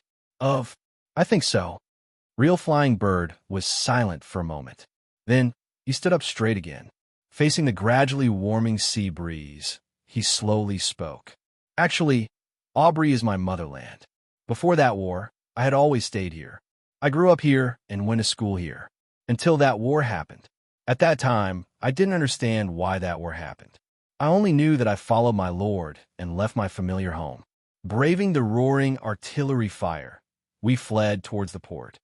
Ray Minkai silently listened to real Flying Bird's words. If nothing had changed, I'm afraid that the names of me, my sister, and my parents would have appeared on this monument.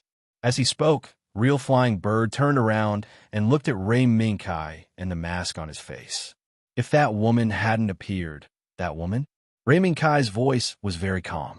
Zhun Fei Niao's gaze couldn't help but change, but he quickly controlled himself. Yes, a woman who claimed to be Gemingard.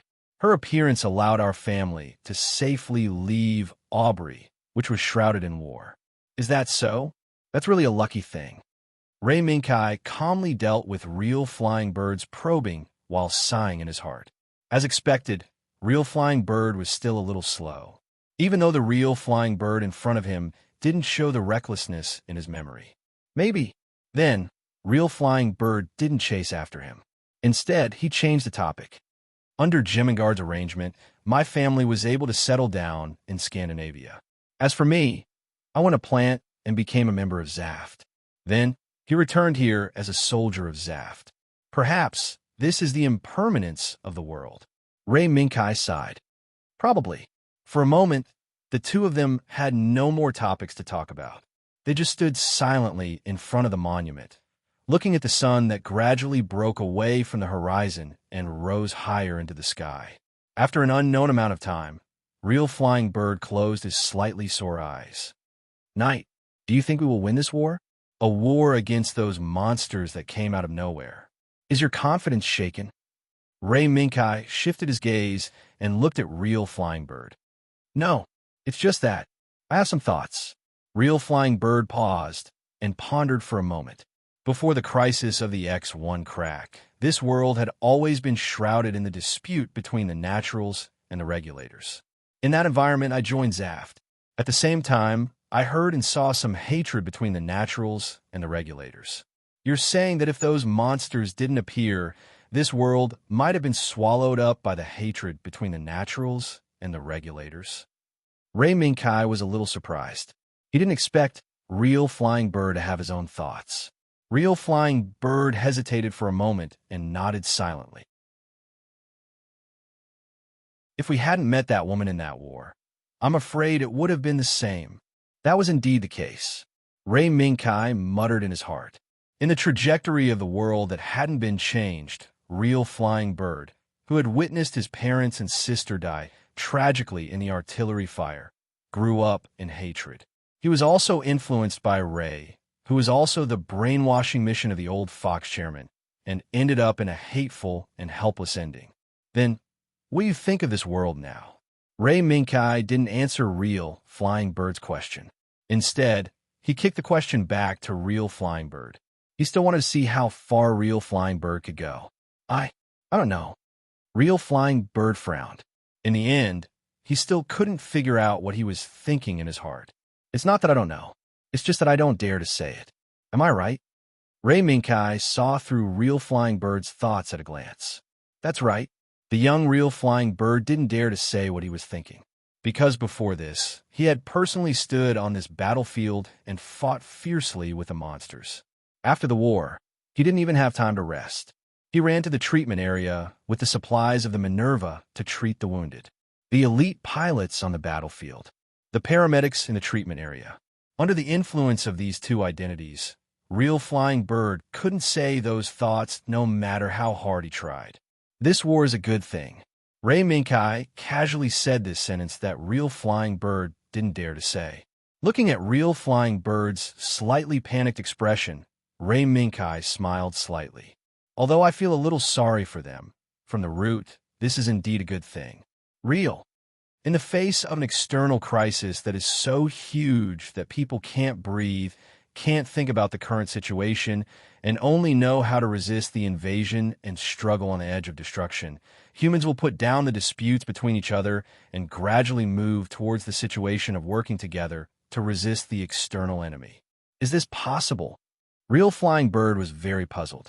Even though True Flying Bird agreed with Lei Mingkai's words in her heart, Lei Mingkai's words made True Flying Bird agree with him. After experiencing the battle of Obu Huiye's final line of defense, Real Flying Bird did indeed experience what the world described by Lei Mingkai was like.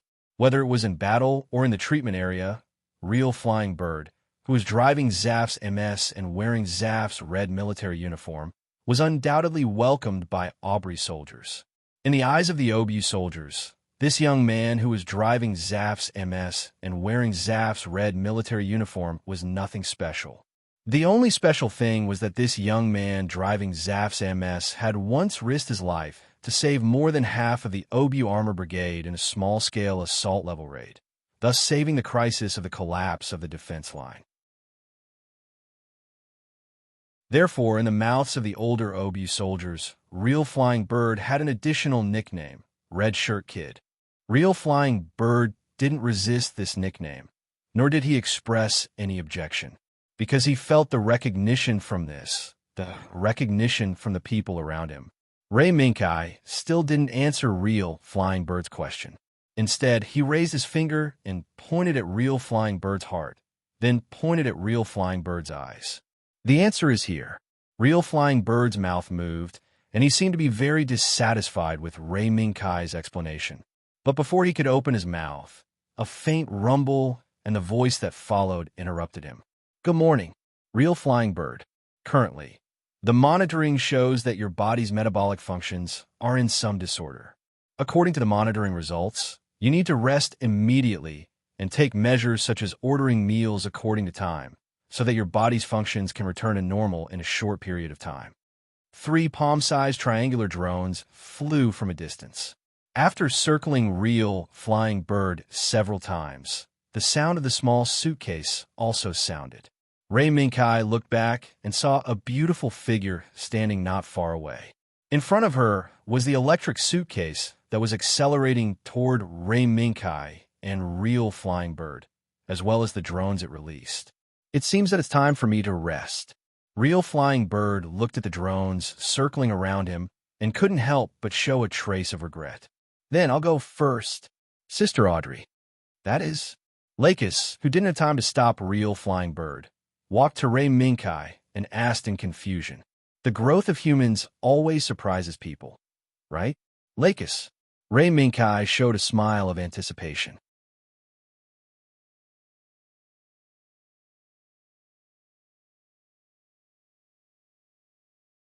At that time, a very strange piece of data appeared in the real-time battlefield reports sent back from the front line. The two's footsteps. Strange? Is it possible that someone has been resurrected on the battlefield, returned to the battlefield alive and kicking, and continued the battle with the expedition army? The man, who was Lei Mingkai, didn't expect his teasing to be true. Lakis glanced at Lei Mingkai and nodded solemnly. Yes, just as you thought, there were indeed a few targets that were killed under the precise attack of several Crusade teams. At the same time, the video of the whole process was also fed back to the command system of the flagship. Could the other party be a robot or a clone? Lux shook her head. Not really.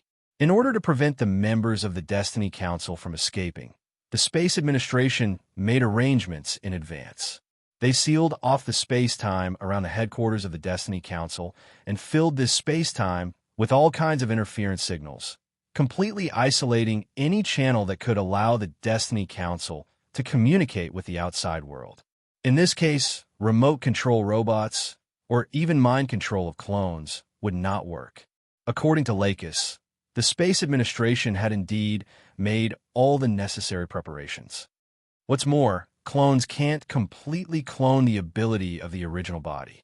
As long as there are subtle differences in behavior, words, and even combat habits, the Azure battleships monitoring the entire battlefield will immediately lock on to this slight difference. Unfortunately, whether it's the tactical system on the flagship or the battlefield monitoring of the Azure battleships. They can't find the difference between the targets that keep dying and resurrecting. Speaking of this, Lux could not help but fall into deep thought. Rather than saying that they are like robots or mind control clones, it's better to say that they're like reflections of the original body standing in front of a mirror. Mirror? Reflections? Maybe I'm not quite accurate, but it feels like every time a target is killed by a Crusade team, in the blink of an eye, the target that should have died immediately appears on the battlefield in a new body. This sounds a bit strange. Ray Minkai thought for a while and shook his head helplessly. He, who had never experienced that crusade, could not imagine that kind of strange feeling. Sorry, maybe only the crusade team members who have fought with those targets can explain it clearly. Lux showed a hint of apology. She did not want Ray Minkai to be confused. It was just that Lux still could not understand the strange feeling at that time. No, that's enough. Although I don't know what that strange feeling is, at least we know that those so-called counselors have a life-saving method that we don't know about. After thinking for a while, Ray Minkai said again, "Is this also the reason for you?" Lux nodded slightly. Yes. Although the enemy we are facing now is only a beta under the command of a certain final counselor, it's still unknown what kind of enemy we will encounter in the future. Recalling the enemy, who was an enemy on the surface but secretly revealed a lot of information to them, Lux's thoughts became more and more determined. In order to have more trump cards and confidence in our hands when the unknown happens, we should integrate all the forces that can be united. Is this forming an alliance? Or a huge union? Speaking of this, Ray Minkai's mouth twitched slightly. Or should I say, the Empire. As soon as he said this, Ray Minkai felt a sharp pain on his arm. He was pinched. Under the pain, Ray Minkai's mouth twitched again and again, but he did not dare to show too much. What are you thinking? Lux wrinkled her nose and let go of Ray Minkai's arm a little angrily. She raised her finger and pointed at Ray Minkai's nose. In fact, I have already discussed this idea with UFFI. UFFI's idea is not to use the Britannia Empire as the main force to conquer other countries by force, but to jointly deal with the dangers and unknowns brought about by the super disaster.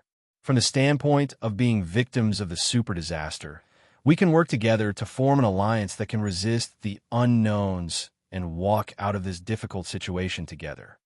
Looking at Lux, who rarely showed a girl's side, Ray Minkai could not help but laugh. Yes, it's my fault. I didn't understand your and UFFI's thoughts immediately. As he spoke, Ray Minkai spread out his hands. Who asked me to be just a pilot who only knows how to fight and kill? You. Looking at Ray Minkai's expression, Lux couldn't help but feel angry. But very quickly, Lux calmed down. Minkai, acting shamelessly is just a temporary escape. After all, you are the Prince of the Britannia Empire. There are some things that you should take the initiative to take responsibility for. As their gazes met, Ray Minkai saw Lux's gentle eyes, which made him unconsciously sink into them. Alliance. Maybe it's still too early. Now, Ray Minkai slowly took in a breath. The most important thing is to take care of Paradise Island and Mr. A. If what that Princess Elizabeth Amir said is true, then Paradise Island will definitely fall. Lux looked at Ray Minkai for a long time, looked into his eyes, and sighed faintly. It's easy to block an open spear, but hard to block a hidden arrow. Lux gently turned her body and once again raised her hand to hold Ray Minkai's right arm. Are you worried that Paradise Island will be attacked from the inside by Mr. while they're defending against the Beta's attack? According to that memory, it's very likely. Ray Minkai could not help but let out a sigh of relief. If Lux continued to entangle with the issue of forming an alliance, Ray Minkai did not know how to deal with it. I'm afraid there will be many flaws on Paradise Island. Flaws in people's hearts. The rumbling sound of the explosion gradually subsided. In the billowing smoke, a large number of Beta dropped countless wreckage and stepped on the steel wreckage that was spread by the flames. They were not afraid of the high temperature that was enough to scorch their bodies and quickly retreated from the battlefield.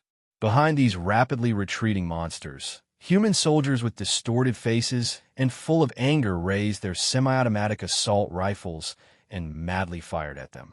During this time, there were all kinds of curses mixed in. However, these curses were quickly overturned by a gust of wind. However, when the angry human soldiers saw the culprit, they did not become angrier. Instead, they raised their guns and aimed at the huge body that was flying through the air. Destroy Gouda! Hooray! Hooray! Under the huge disc was a pair of steel feet that resembled the claws of a bird. From the cannons of various sizes that extended from the top of the disc, it could be seen that this strange-looking behemoth flying with a huge disc on its head was a steel monster that possessed firepower powerful enough to strike fear in the hearts of its enemies. It was the trump card that Paradise Island relied on: Destroy Gouda. The person who was piloting this terrifying body was a blonde girl with a painful expression. She clenched her teeth and insisted on operating the body to return. I have to go back. No.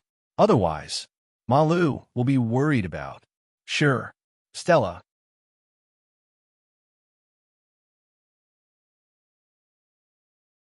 Chapter 875. Victory. A confident voice rang out. The white light shone on the red wine, creating ripples in everyone's hearts along with this voice. This was a victory. The Atlantic Federation, who once thought of themselves as the leader of mankind, and even the death merchant Blue Persian Chrysanthemum, who controlled this behemoth behind the scenes, thought that they were powerless. In the end, they ushered in their first victory since the outbreak of the X1 crack crisis. This victory came too late. It was so late that they lost all of their territory within their traditional sphere of influence and could only retreat to a small island. The people sitting on the two sofas kept looking at each other, and for a while, no one spoke. What's wrong? The man who occupied the first seat alone, holding a glass of red wine and slowly sipping it, seemed to be dissatisfied. Now was the time to celebrate. However, these allies had long faces. What a disappointment. You guys are really a disappointment. The man casually put the wine glass on the table, stood up, and walked around the depressed allies with his hands behind his back, and stopped in front of the floor-to-ceiling window. Luckily, our soldiers didn't see your disheartening faces. Your Excellency Dre, don't you think now is the time to show a victorious smile to the soldiers who fought a bloody battle and finally ushered in victory? The man's voice was steady and powerful, but everyone heard a hint of threat. A threat that could not be shaken by the man's ruling authority. Everyone subconsciously exchanged glances, and in the end, it was the person who was named by the man who spoke. He was one of the people in Blue Persian Chrysanthemum who had a close relationship with the man, an old man who had just crossed the age of 60. Jeep, our homeland has been occupied by that group of monsters. From the last message we received from the last base we left on that land before it fell, there's no possibility of our compatriots living there anymore. Yes, it is indeed so. Therefore, this Paradise Island is the last fortress of mankind, the last hope. Isn't it, Dre? The man did not turn to look at his allies, but continued to look at the busy command hall below. Now, they had entered the post-war tidying up stage. He believed that the detailed results of the battle would be sent to him soon. Without a doubt, this was going to be an inspiring event, and it might even be able to spread the name of Paradise Island to the ears of the humans who were struggling to survive under the attacks of the monsters. Therefore, under the control of the Blue Persian Chrysanthemum, Paradise Island would definitely become the leader of mankind to walk out of the abyss of monsters and welcome a new future. That was the goal that he, Jepler, had to achieve. The last hope? Jipper. That being said, we still don't know enough about the strength of those monsters. Sending a message to the entire world in such an ostentatious manner, I'm afraid it will be intercepted by the other party, right? So what? Although the strength of that group of monsters was terrifying, at the same time, they were also very strange. No one knows where they came from, but Paradise Island must be a fortress that those monsters can't touch. After a pause, the man turned his face to the side and looked at his old ally from the corner of his eye. Dre, you're tired. You must have accumulated a lot of fatigue in the process of retreating. It's time for you to rest. The man's proud chuckle slowly sounded. The ally in Dre's eyes was so unfamiliar. Don't worry. Leave this to me. Leave it to us. This victory is just the beginning. Dre, I believe that in the near future, we humans will be able to return to our homeland and expel those monsters. Jeeple. Just as the old man wanted to persuade Kiplier, he was unexpectedly escorted out of the room by two powerful guards, one on the left and one on the right.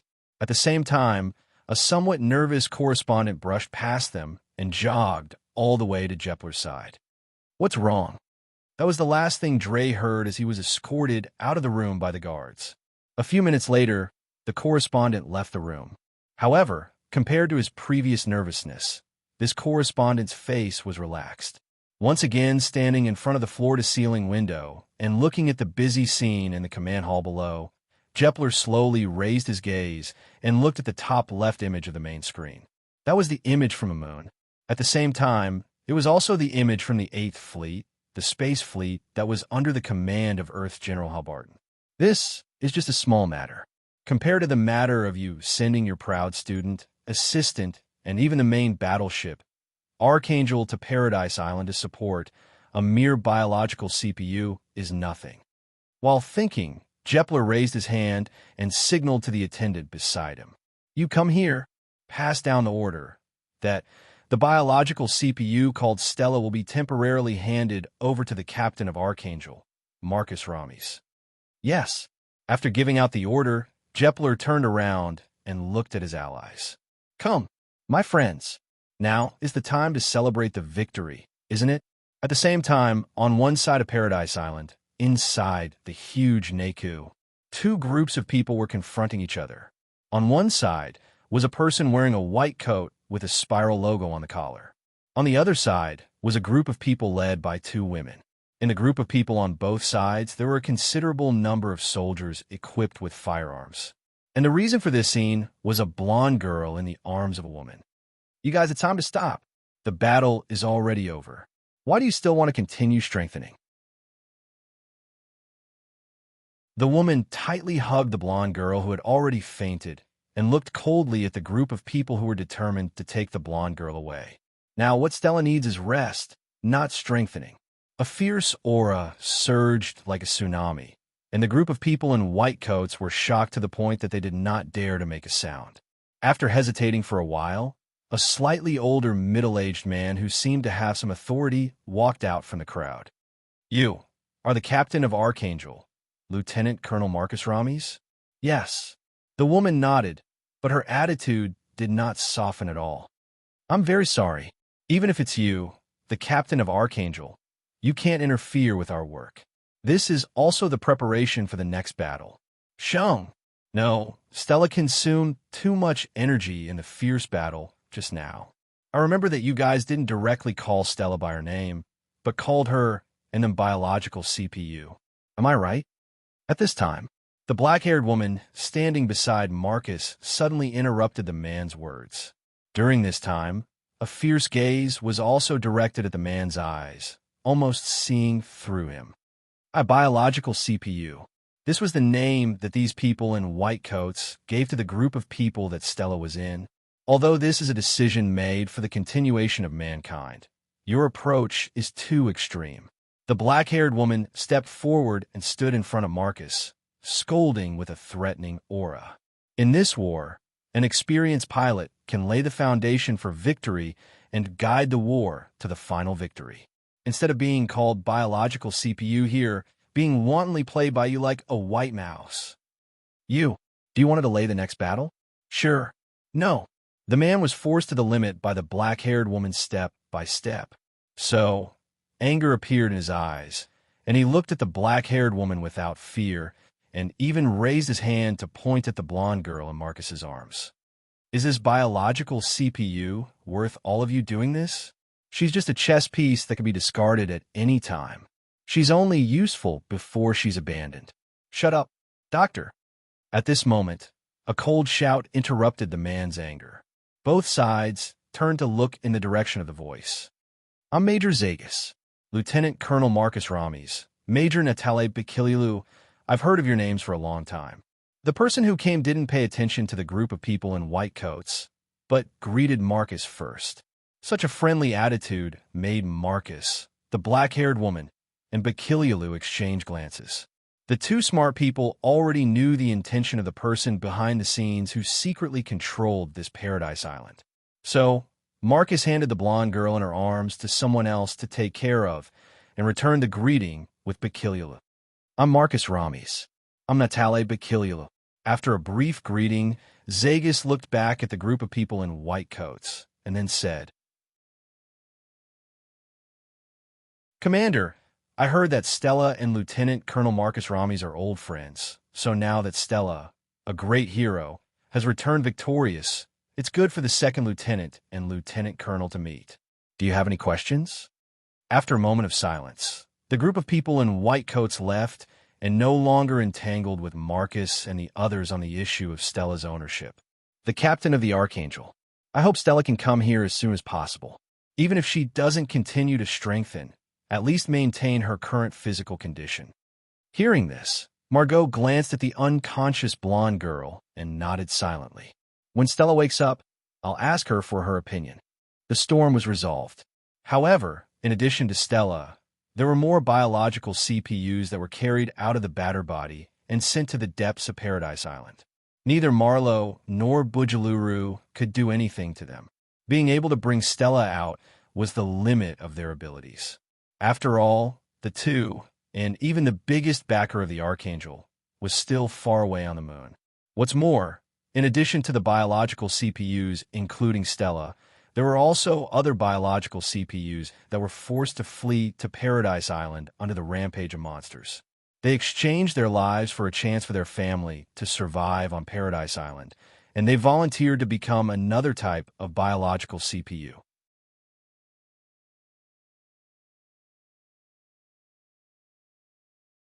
Chapter 876. The golden-haired girl who was wrapped in a soft white quilt let out a faint murmur, as if she was immersed in a beautiful dream. Her defenseless appearance made the people around her feel distressed. What should we do next? Captain. Bucky Lulu, who had always been strict, looked at Margaret gently stroking the messy hair on Stella's forehead and asked, What should we do? Margaret retracted her right hand and exhaled softly. Slowly, Margaret sat up straight and looked at the black-haired woman who had been her partner for many years. She knew that under Bucky Lulu's strict appearance, there was a delicate gentleness that was difficult to detect. In fact, before we came here, the Admiral had privately mentioned a concern to me. Concern? Bucky Lulu's eyes narrowed and then fell on Stella's sleeping face again. Did the Admiral notice that Paradise Island was using a biological CPU from the very beginning? Margaret nodded, her face a little dignified. Yes. Before leaving, the Admiral told me to pay attention to the situation on Paradise Island as much as possible, especially the biological CPU. She paused for a moment, then told him what she had learned from Hal Barton. From the information provided by the Admiral regarding the Battle of Yakinduwe, and even earlier information, the Earth Union, many countries led by the Atlantic Union have secretly set up research institutions to strengthen people and continuously develop biological CPU technology. Even after the defeat of Yakinduwe, these technologies never stopped. Listening to Margaret's secret, Bucky Lulu's expression changed several times, and finally, she let out a long sigh. As a member of a military family, Bucky Lulu could naturally perceive these clues hidden in the dark. It was just that, because of the war, Bucky Lulu didn't think much about it. I didn't expect the rumors I heard in the army to be true, but at this time, the sleeping Stella turned her body, and the white quilt slipped from Stella's shoulders. Seeing this, Bucky Lulu bent down slightly to adjust the quilt for Stella, sat down on the bed, and looked up at Margaret and continued. I already understand the intentions of the Admiral and Captain. It's just that the situation on Paradise Island is not optimistic. Even after the arrival of the Archangel, Paradise Island had won all the battles that had taken place on the island. However, the enemy's strength is not as simple as it seems on the surface. Until now, in the battle records of Paradise Island, there's never been any mention of a large-scale enemy organization. At this point, Bucky Lulu raised a concern. No matter how good the pilots, including Stella, are, once the monsters start to organize themselves, the situation that Paradise Island is facing will be broken. Malu nodded, her expression becoming extremely solemn. This is also what the commander is worried about. Compared to the higher-ups on Paradise Island, the Admiral on the Moon should know better how scary those monsters are. Malu had her reasons for saying these words. When the remnants of the United Earth Army, led by the Atlantic Federation, escaped from the American continent, the Moon was also attacked by those monsters. However, due to the special nature of the space environment, as well as the powerful defense of the lunar base that the Earth Alliance redesigned after the last war, the 8th Fleet, led by Hal Barton, was able to defend the only Earth Alliance military base in space. We are unlucky, but at the same time, we are also lucky.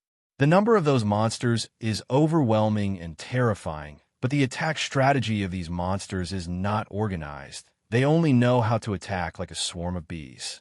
This may be the luck of mankind. After defending the Ptolemy lunar base, Hal Barton once said this.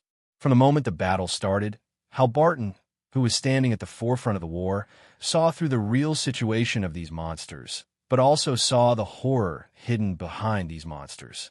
Right now, the monsters that mankind was fighting against did not have any obvious organization. They only relied on their terrifying numbers to sweep across the world, causing the once powerful Earth Alliance to lose most of their territory overnight. If on the basis of such a terrifying number of monsters, coupled with an appropriate strategy and tactics, thinking of this, Bucky Lulu shuddered. What the commander is worried about is right, but there is nothing we can do. Knowing this was one thing, but Bucky Lulu did not have a better way to make Paradise Island prepare for this. Even if Bucky Lulu was the vice captain of the Archangel, she could not influence Paradise Island's strategy. Yes, there is nothing we can do. After defending the Ptolemy lunar base, the Archangel was ordered to land on Earth and receive the defeated army of the Atlantic Federation to Paradise Island. At the same time, it let Marlu and Bucky Lulu see the stubbornness that did not change even after losing their territory. Commander, is there any news? Marlu lowered her gaze and looked at the sleeping Stella.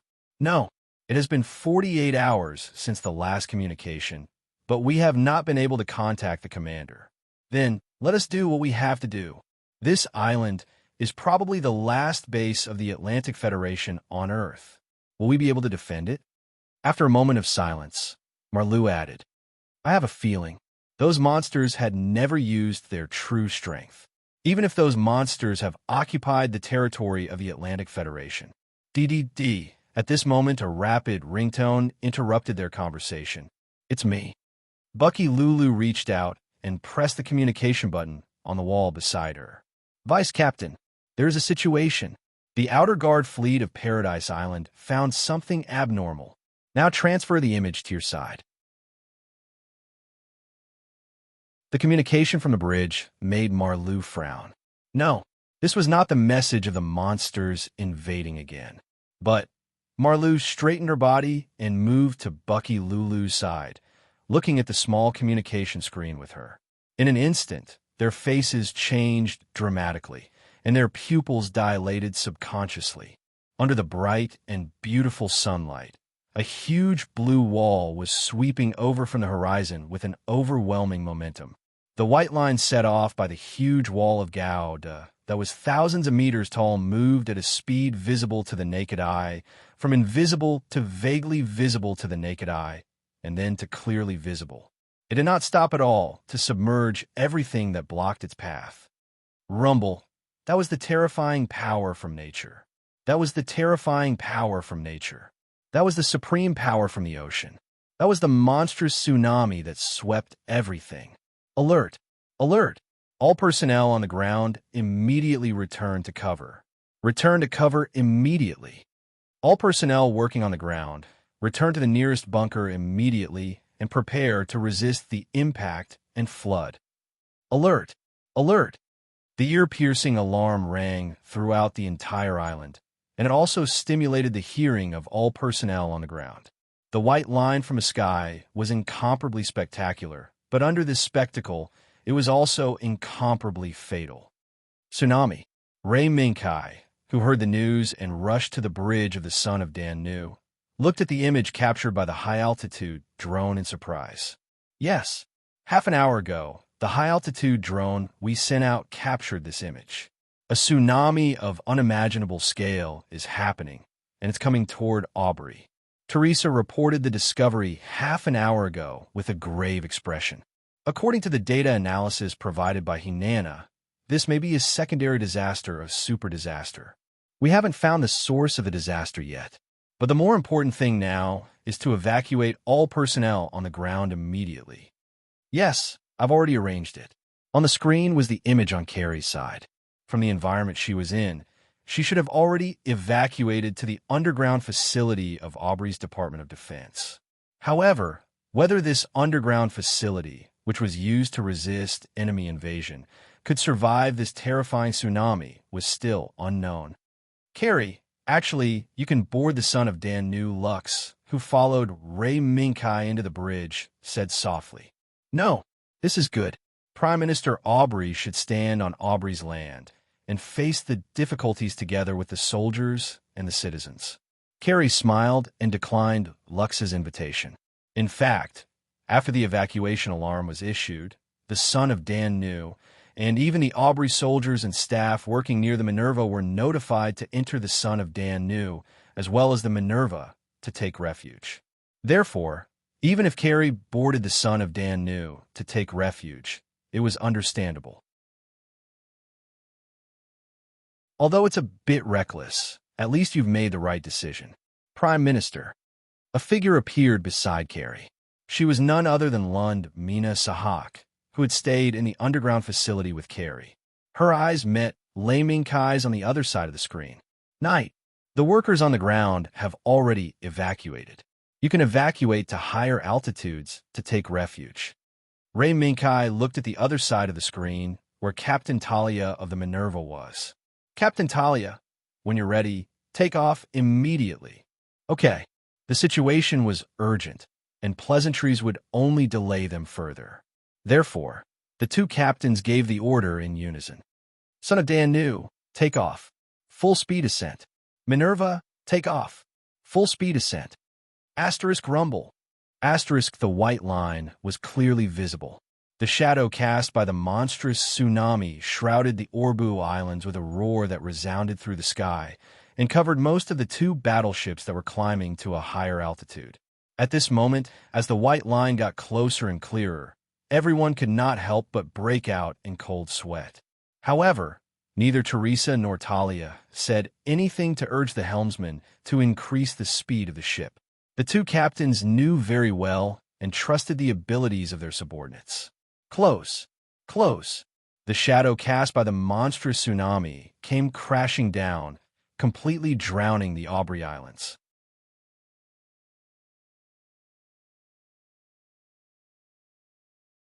Chapter 877. Doomsday. Just like no. This was the real doomsday. If the monsters from another world brought about terror and bloody slaughter, then the monstrous tsunami at this moment originated from the power of nature. It was the supreme power, and supreme terror that had always existed in this world, so long before life was even born. Before this supreme power, and supreme terror, even Ray Minkai, who was piloting Lancelot King's sword back and forth in the tide of the Beta army, still felt the nerves of his whole body tense up. His gaze was solemn, and a trace of fear flashed through his eyes.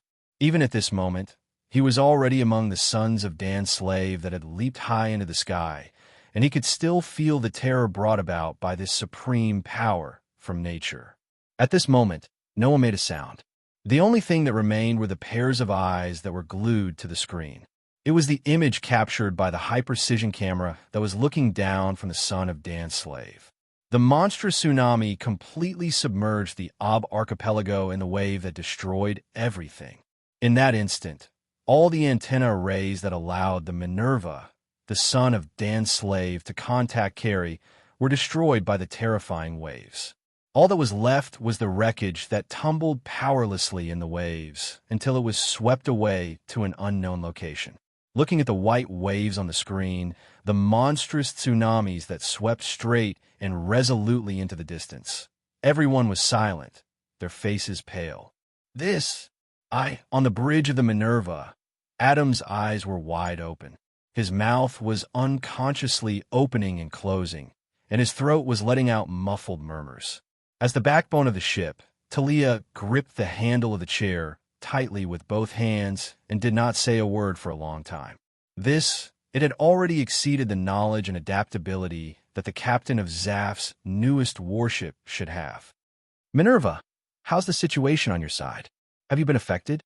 At this moment, the communication from the sons of Dan's slave came. It was Ray Minkai. Fortunately, thanks to the timely warning from the sons of Dan's slave, the Minerva was not affected. It's just that the current personnel has reached the limit. I'm afraid we won't be able to hold on for long. After being pulled back to reality by the communication, Talia's mind raced as she sorted out her thoughts. The situation with the sons of Pill slaves is similar. However, we need to contact Prime Minister Carly immediately.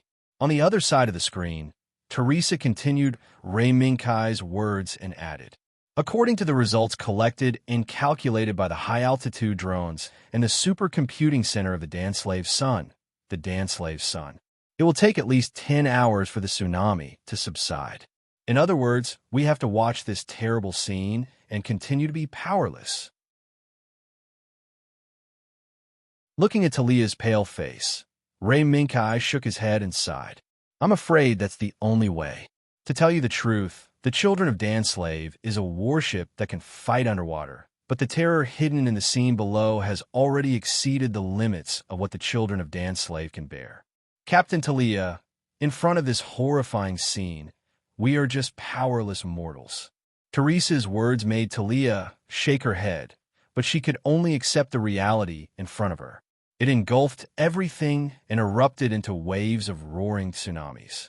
It was extremely noisy, as if it was the most vicious mockery in the world, mocking their powerlessness over and over again. Boom! In the void, several flashes of light fell from the sky, and the moment they touched the monstrous wave, they burst out with incomparably bright and dazzling brilliance.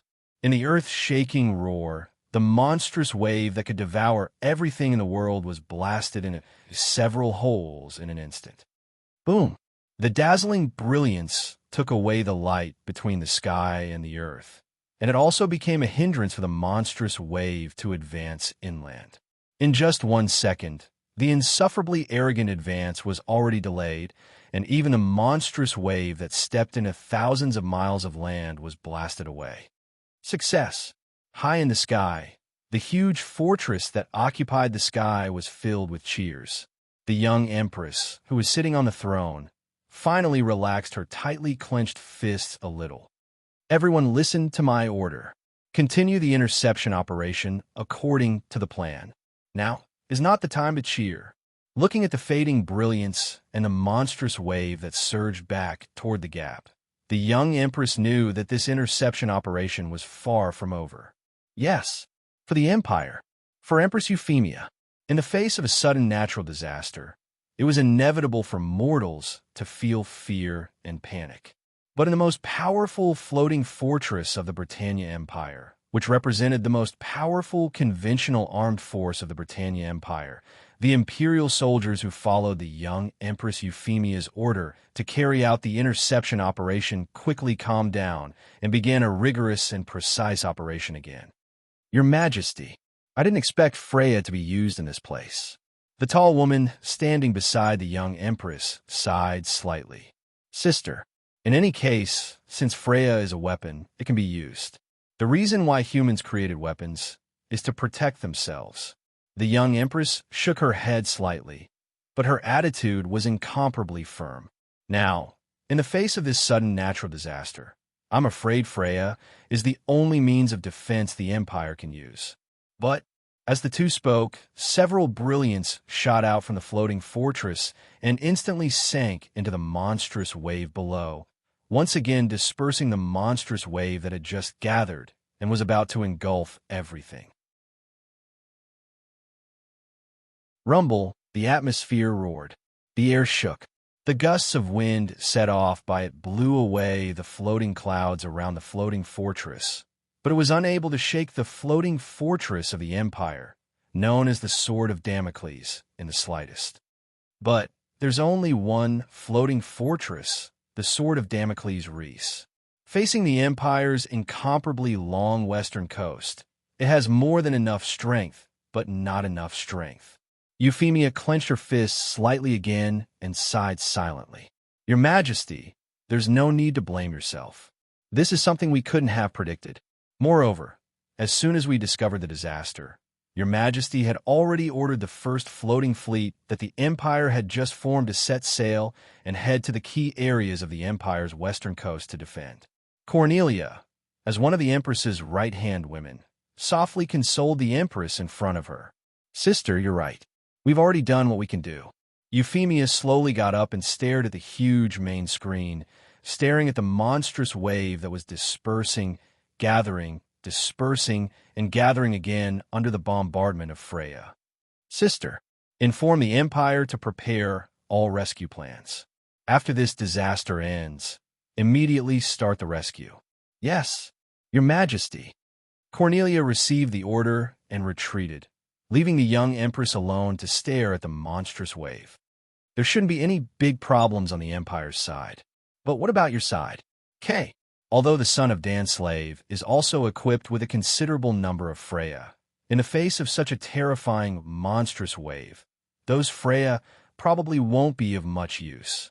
The young Empress, who had used the power of the entire country to fight against this terrifying secondary disaster, was only worried about her guardian knights now that the overall situation had been settled. On the other side of the ocean, on the already submerged archipelago, the son of Dan Slave and the Minerva were wandering around here, not leaving for a long time. Captain Knight, in the sound of the cabin door opening, the tall figure of Richard Meducas appeared. However, he didn't bring any good news. Meducas, what's wrong? The sharp Teresa immediately noticed the abnormality of her right-hand man. Yes, the emotions of the crew on this ship are stable and not affected by the secondary disaster. Currently, orderly rescue preparations are being carried out. Richard Meducas looked around, then slightly lowered his body and said in a voice that only Teresa could hear. However, there seems to be some abnormalities among the Ob Defense Force that we took in. Got it. Teresa nodded and then looked at Ray Minkai. Kay, I'm afraid what we worried about is about to happen. Hearing this, Ray Minkai nodded silently. That's what we expected as well. In the face of a disaster, the scarier thing is the human heart. Isn't that right? However, we should rejoice that we're currently in the son of pill slaves. Then, Ray Minkai looked to the side. Lux, I'm afraid I'll have to trouble you again. The pink girl smiled and accepted it gladly. It's what I should do. I'm more used to this than fighting. Kay, Teresa, then I'll take my leave first. I'm counting on you. Miss Lux Klein. Teresa stood up and saluted Lux. Lux nodded slightly at Teresa and turned to walk out of the bridge. Meducas, let Melissa and the others accompany Miss Lux. Yes, sir. After making the arrangements, Teresa let out a sigh of relief. When she returned to her seat, she also looked at Ray Minkai. Kay, the son of Dan's slave should be fine, but the Minerva doesn't have a second Lux Klein. That's true, but I believe that Captain Talia should be able to handle it better. After all, compared to the crew of the son of Dan's slave, the Minerva represents Plant and Zaft. Ob should be more familiar with them and get used to their existence. Is that so? Let's hope so. Teresa raised her right hand and subconsciously pinched her braid as she silently planned her next move. This disaster came so suddenly that it would have a huge impact on the future situation, especially the original plan, the operation to Paradise Island. But now, looking at the submerged Ob archipelago, Paradise Island, which was also an isolated island in the ocean, would not fare any better. You're tuning into the Warrior Lore YouTube channel. Don't forget to subscribe and join us on this journey to catch the most captivating stories.